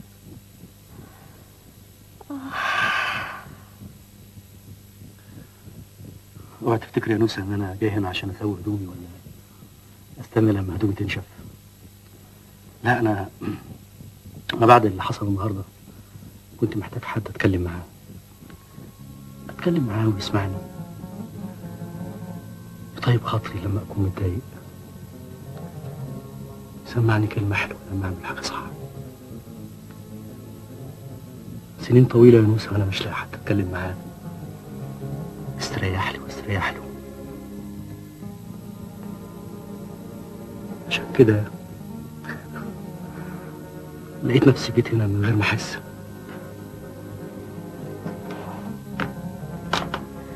حبيبي يا سيد، انا جنبك يا اخويا. ايوه النوسة. بقول لك انت وهي لما العالم الخجر والناس اللي ماما يسالوني سؤال محرج يعني، ويقولوا لي الافندي ده كان عندكم للفجريه بيعمل ايه؟ اقول لهم ايه؟ اقول لهم انا راجل عندي كرامه. قول لهم ده سيد. سيد اتحلت اهي. طب بقول يا سيد، تقوم تنزل حالا. الصبر له حدود، ولا حدودي خلصت وانت حدودك لحد كده، فهمت؟ يلا. الو. ايوه. دوشه؟ لا مفيش دوشه ولا حاجه، انا في البولينج. بولينج ايه بس يا طارق؟ انت لازم تكون موجود هنا في ظرف 10 دقايق بالظبط.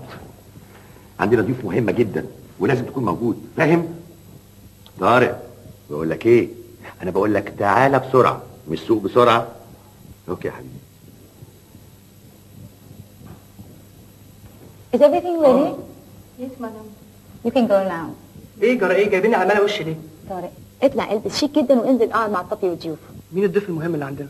ساعات بيبقى الوزير يوسف بهجت وبنته ومراته. مال انا ومال الكلام ده؟ مالك يعني ايه؟ هو انت مش ابننا ولا ايه؟ يلا يلا بسرعه تعال.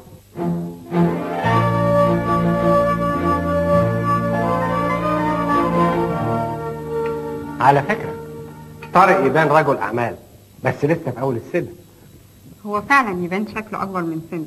عندكم حق، وبكره ان شاء الله لما اخلص المستشفى اللي انا ببنيها هو هيمسكها، وساعتها هيبقى دكتور ورجل اعمال في نفس الوقت.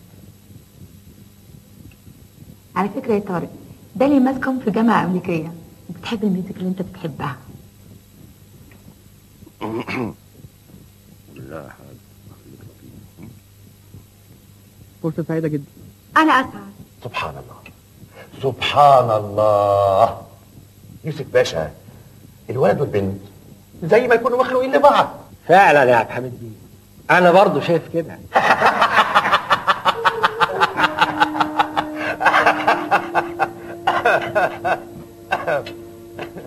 اهلا سعاده الباشا، منور. انت ايه رايك في اللي بيحصل ده؟ والله انا شايف ان ممكن يحصل في العشرينات في الثلاثينات، لكن دلوقتي ما بيتهيأليش. المهم الحب. غلط. هو ايه ده اللي غلط؟ اللي انت بتعمله ده، العقل بيقول انك المفروض تضرب دي الاول وبعدين 11 وبعدين 14 وبعدين 15.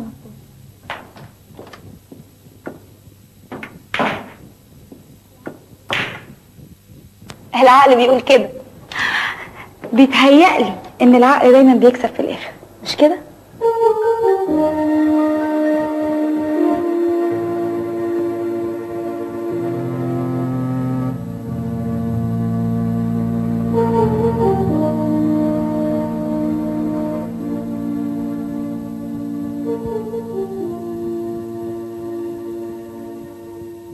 انا ما رضيتش اكلم حضرتك والضيوف موجودين. ايه اللي بيحصل ده يا بابا؟ ايه مش عاجباك العروسه؟ اظن بقى مفيش جمال بعد كده. خلاص اتجوزها حضرتك. والله انا ما عنديش مانع ابدا، بس ما اعتقدش ان مامتك هتوافق. انا كمان مش هوافق. على ايه؟ جوازتي ولا جوازتك؟ جوازتي انا طبعا. يا بابا دي عامله زي ما كان الجبس اللي بيحطوا عليه الهدوم في الفاترينا. بس يا ولد عيب ما تقولش كده، لحم ودم. دمها تقيل جدا. بالعكس انا شايف بقى ان دمها خفيف جدا. هي يمكن تكون مش عاطفيه شويه، لكن البركه فيك انت بقى. انا ما اعرفهاش. ما تعرفها يا ابني، حد قالك ما تعرفهاش؟ اخرجوا سوا، اتكلموا سوا، هزروا سوا، العبوا سوا، هتلاقوا نفسكم في الاخر سوا سوا. بصراحه في بنت معايا في الكليه انا بحبها. تحبها؟ ايوه. هايل. انا ما اقدرش امنعك انك تحب. بجد يا بابا؟ طبعا بجد. انت تحب زي ما انت عايز، لكن تتجوز زي ما انا عايز. يا ابني انت مش عارف مصلحتك. ده منطق غريب جدا. ولا غريب ولا حاجه. الجواز ده دلوقتي مش شركه. تمام. حلو. مؤسسه عبد الحميد عز الدين محتاجه الشركه دي بقى. بابا. نعم. عايز ايه من بابا؟ فلقت بابا. انا مش مقتنع وما وعدتش حضرتك بحاجه. بكره هتفهم.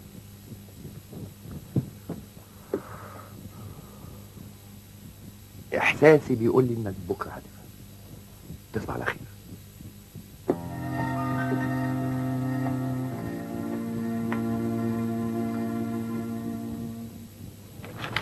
Formed of many systems, and each system is composed of many organs. Each organ is made up of tissues, and each tissue is formed from a unit, and that unit is the cell. قلت لك الحكايه هتبوظ. Today we are يا عيني يا going to تهاني، talk about والله the بتسأل عليا. components of the cell.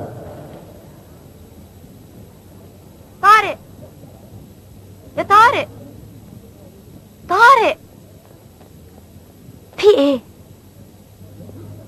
حاسس اني زهقان ومتضايق، حاسس اني مخنوق. من ايه؟ باباكي فين دلوقتي؟ انت بتسأل على بابا ليه؟ ايه اللي حصل؟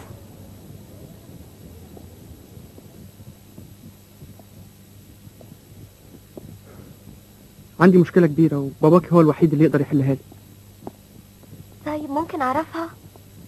بشرط انك تكبري مخك. كبرت مخي. بابا عاوز يجوزني.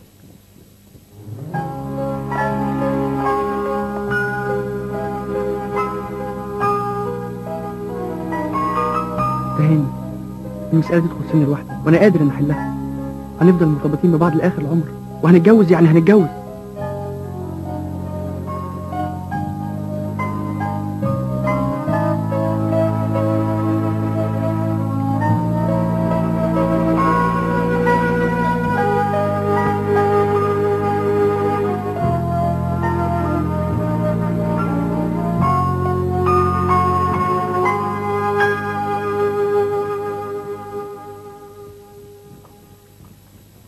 ده احنا يا سيدي بقينا لوحدنا.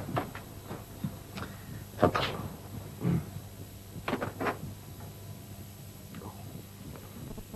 عاوز اتجوز تهاني.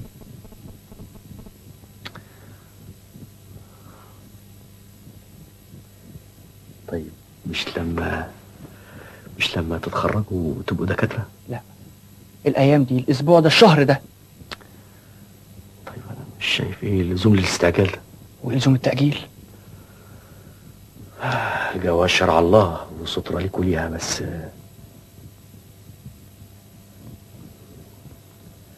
بدل الحكاية كده بقى يبقى ابني لازم ابوك يكلمني، او لو ما كانش فاضي يطلبني وانا اروح له. طب افرض بابا عنده تحفظات.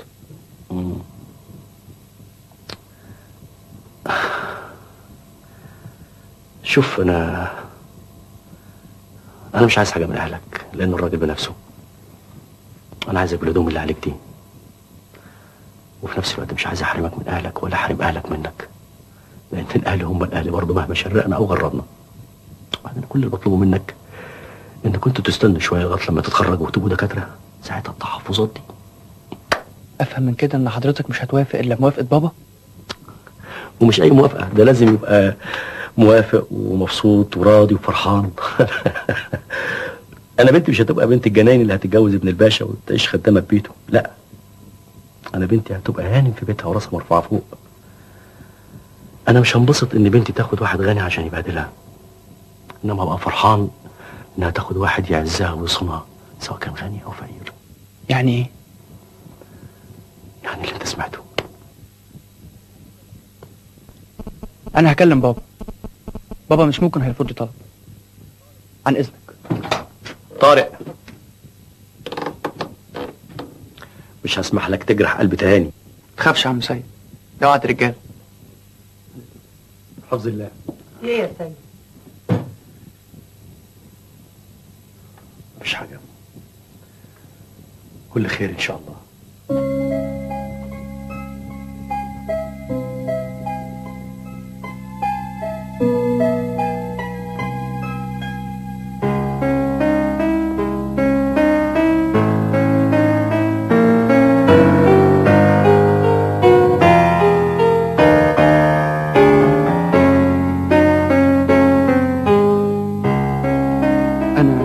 انا عاوز اتكلم مع حضرتك. بعدين؟ ليه؟ عشان ده الوقت الوحيد اللي بقعد فيه مع نفسي. حتى لو موضوع مهم؟ ثم ابنك ولا البيانو؟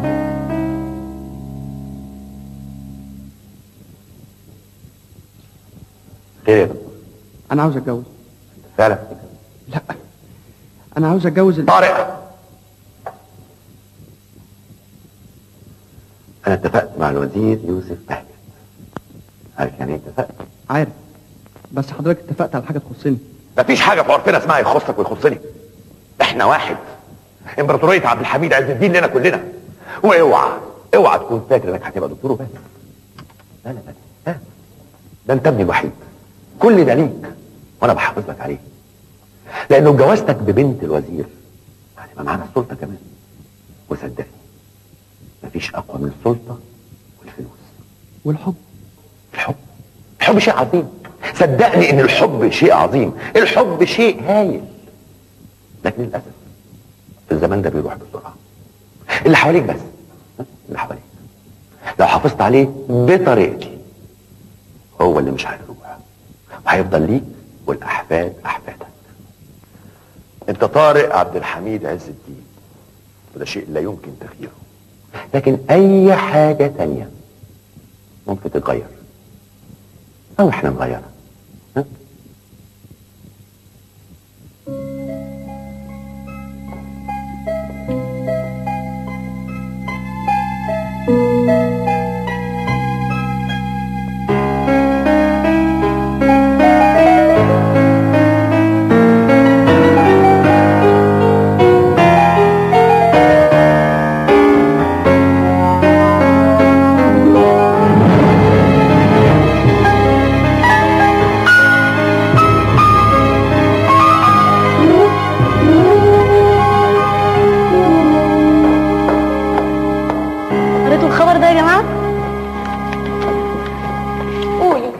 في حفل عائلي بسيط تمت خطبة الآنسة داليا كريمة السيد الوزير يوسف بهجت إلى الدكتور طارق عز الدين نجل رجل الأعمال البارز عبد الحميد عز الدين.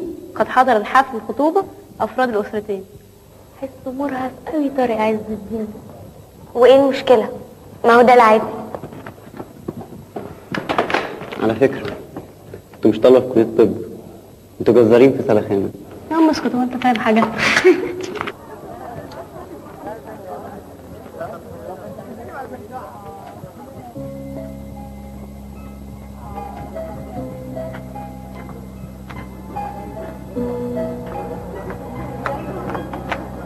أنا آسف.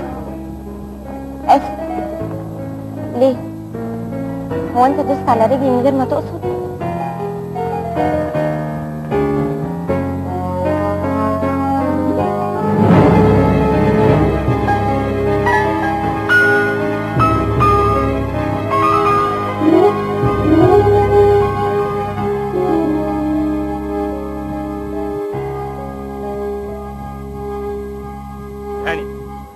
هاني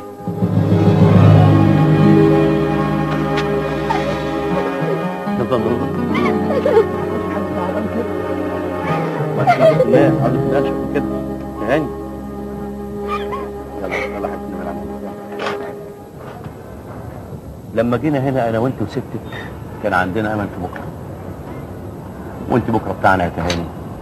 عاوزين تبقى احسن واحده في الدنيا، ومش عاوز الامل يروح منك يا بنتي.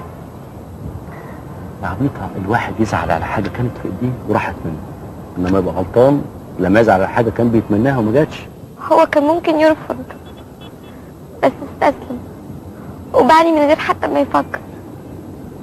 ده نسي كل حاجة يا بابا.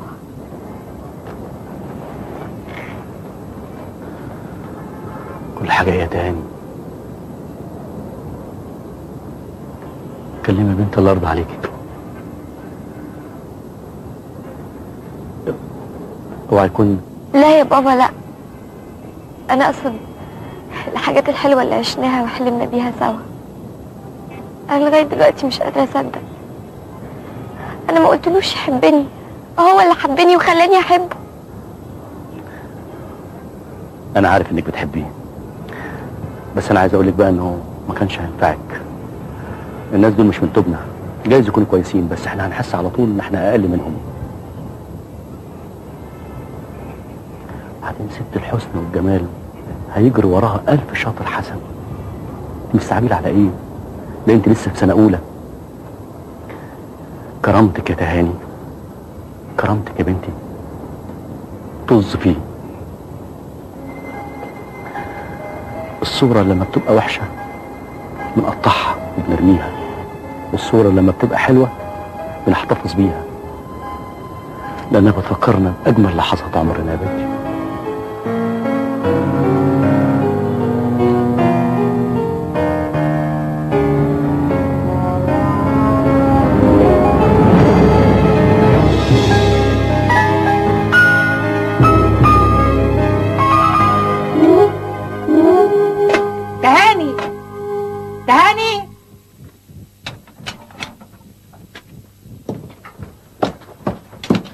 انت ما بترديش عليا ليه؟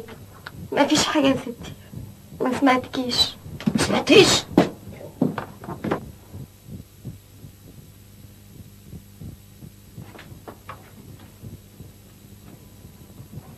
مالك حزينة ومكسورة ليه؟ ما فيش حاجة يا ستي، شوية صداع، إرهاق مش أكتر. ايه؟ انت هتكتبي لي رشدتك الكلام ده ما يخشش دماغي. وايه الدموع اللي في عينيك دي يا بنت ابني؟ مفيش حاجة يا بنت اتكلمي عشان اطير دماغك واحط دي بدل. كلمي يا بنت. مفيش حاجة، عايزة أكون لوحدي، نفسي أكون لوحدي من حقي. ما يا سهام، لو هتفتكري يا بنتي ان انا اتولدت ست كبيرة كده، لا، انا برضو كنت بنت صغيرة وحلوة وعندي ضفاير. عشان كده بقى انا فاهماك كويس. تهاني، بنات الأغنياء يا بنتي بيتجوزوا بفلوس أهاليهم، ولو ما فيش شرف الفلوس بتخلي العريس يغمض عينيه. لكن بنات الفقراء بيتجوزوا بشرفهم بس، فلو ما فيش شرف هيتجوزوا ازاي؟ ارجوك يا ستي مفيش داعي للكلام ده، انا ما عملتش حاجه غلط. تهاني، انا غير ابوك يا حبيبتي، انا ست وقلبي قلب ام يقدر يفهم ويسامح. هو الولد يسامحك؟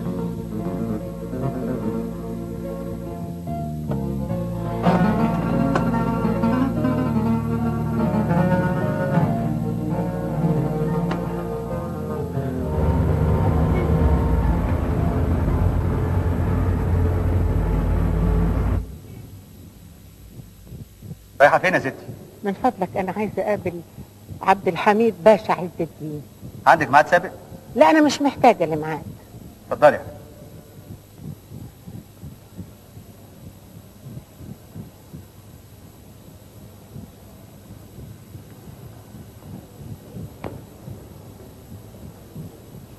اتفضلي. الحاجة عايزة تقابل عبد الحميد بيه عز الدين. أهلا وسهلا. اهلا بيك. وحضرتك عاوزة تقابلي السيد رئيس مجلس الإدارة في إيه؟ يعني انا عايزاه في مساله عائليه. مسألة عائلية؟ بحيث إن المسألة عائلية يبقى روحي له البيت. من فضلك روحي له البيت. من فضلك. يا فندم. إيه يا ماهر؟ دي مناظر تقابل عبد الحميد بيه؟ خلي عندك نظر. روح شوف شغلك كويس.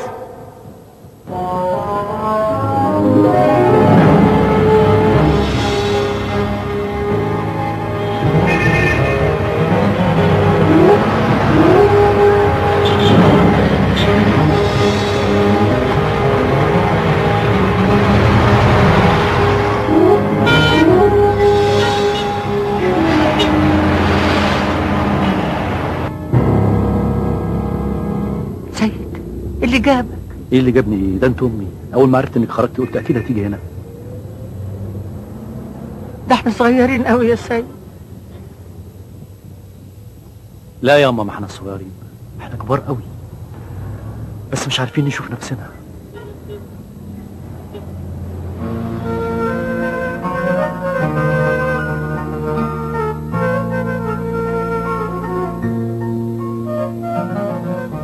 في ايه يا سيد؟ في يا اما مفيش حاجة. ده انا شلت النكسة فوق دماغي سنين طويلة ولفيت بيها البلاد لحد ما وقعت وانكسرت تحت رجليا، لكن ما كنتش عارفة ان في نكسة تانية مستخبية. سيد طمني على بنتنا. طمني يا اما، البنت بخير، انا عارف انها بخير.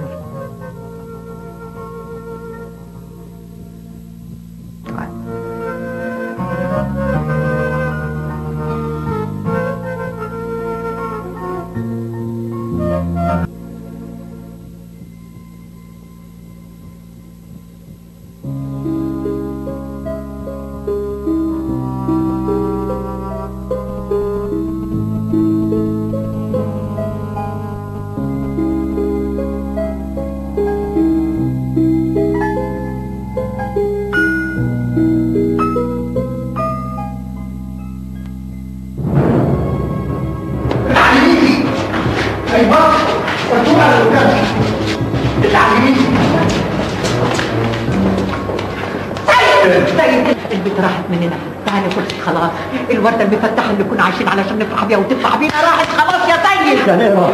تعالي فين يا أما؟ ما تخافش يا اخويا، بنتك بخير، بس الست روحية قلبها رهيب بتقول كده. تعالي فين؟ جوه في الأوضة الدكتور بيكشف عليها وخرجنا بره.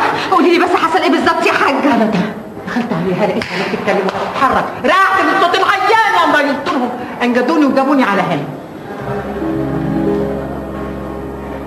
انت ما استحملتش خبر جوازي بقى في كل حاجه. الحالة اللي عندها اسمها تفاعل هستيري من أثر أزمة صدمة، وممكن يكون ليها شكل تاني إنها تكتئب وتعزل نفسها عن الناس. الحقيقة ما أقدرش أقرر دلوقتي هتفوق إمتى، ممكن بكرة ممكن النهاردة، يعني خليكوا جنبها. ردي عليا يا حبيبتي. تهاني رد عليا، كلميني يا حبيبي، كلميني ماما. تهاني تهاني تهاني، رد عليا يا ماما.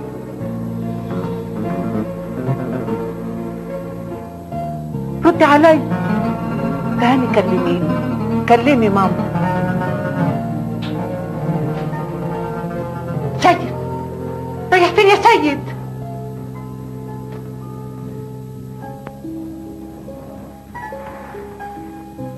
تهاني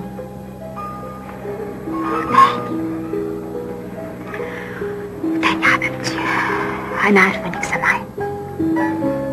أنا حاسة بيكي أوي، عارفة قد إيه قلبك انكسر وموجوع. بس دي مش آخر الدنيا، والله العظيم ما هي آخر الدنيا. أنا مجربة وعارفة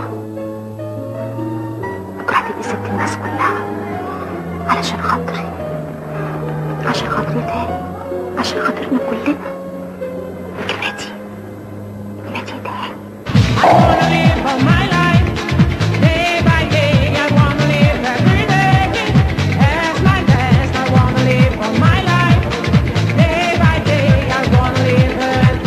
مسكين دخل ابو بدري. تفاصيل بس يا مدام صح، دي مش جواز، ده حلف بس ما هوش عسكري. فريق عز الدين مع نفوذ يوسف بهجت يعملوا عمايل. على فين على فين؟ مصورات. مش هنخلص بقى النهارده ولا ايه؟ افتح الشنطه يا اخويا.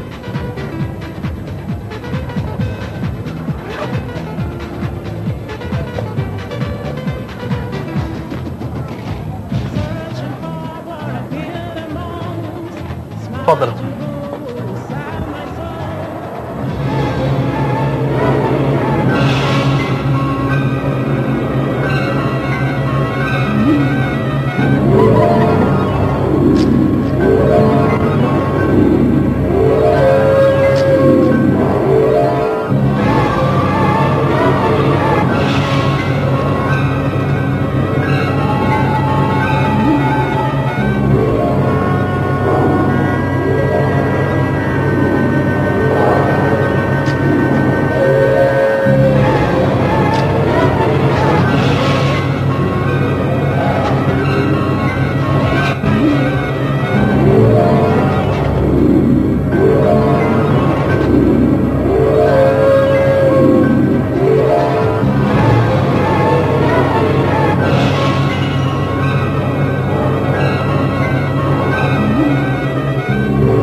القلم ده عشان كسرت بنتي ولعبت بيها، وبنتي مش بتاعها.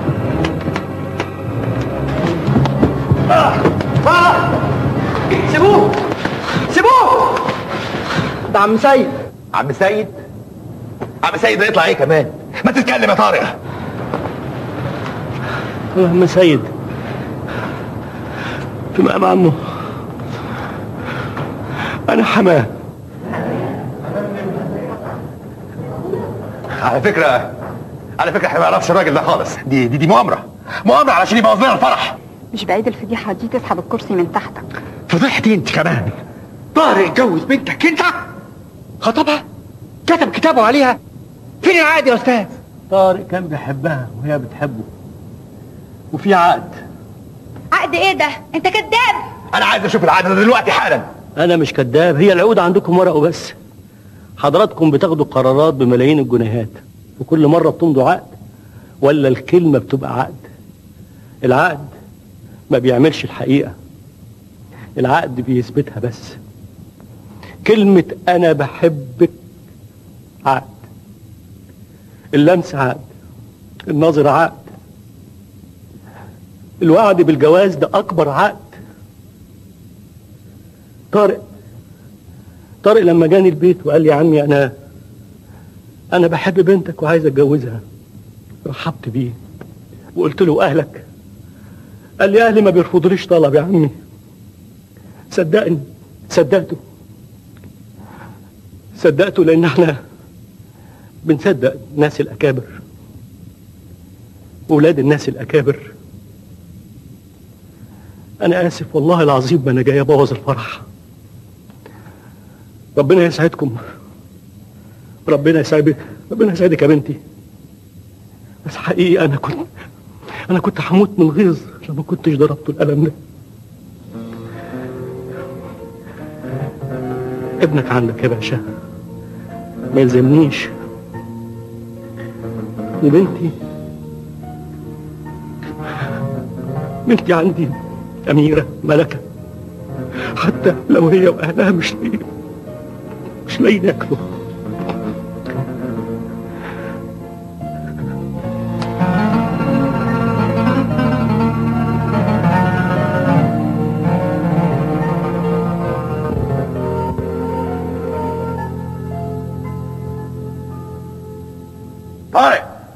طارق رايح فين؟ انت اتجننت؟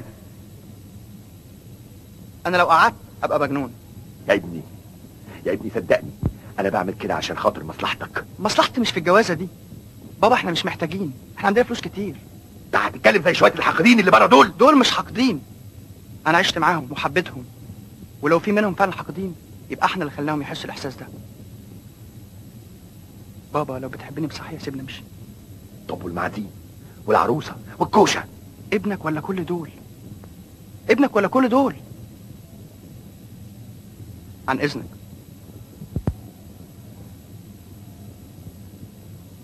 يلعن ابو ابني. في ايه؟ ايه الحكايه يا ابو حميد بيه؟ خير كل خير، كل حاجه ممكن تتصلح. شوف، هو صحيح فرق السن اللي بيني وبينها كبير. بينك وبين مين؟ بنتك. بنتي؟ ايوه، تعالى بس معايا، تعالى معايا. شوف، لما الولد يطلقها انا شاريها وهدفع لك كل اللي انت عايزه. الواحد لسه فيه الرمق برضه يا منشار. سلافي والله نشوف.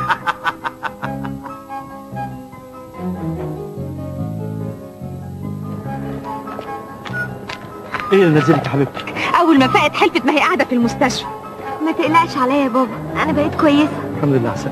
ايه ده؟ ايه ده؟ ايه اللي شلفت وشك بالشكل ده؟ بقى الواد والبنت يا ربي. صلي على النبي بس يا حاجه، ما احنا كويسين اهو، وطول ما احنا مع بعض كده هنفوت في الحديد. طول ما احنا مع بعض كده هنفوت بالحديد.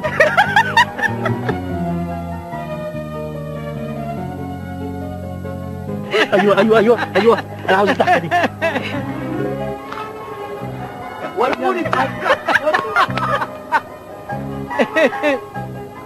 اهم حاجه الضحكه الحلوه.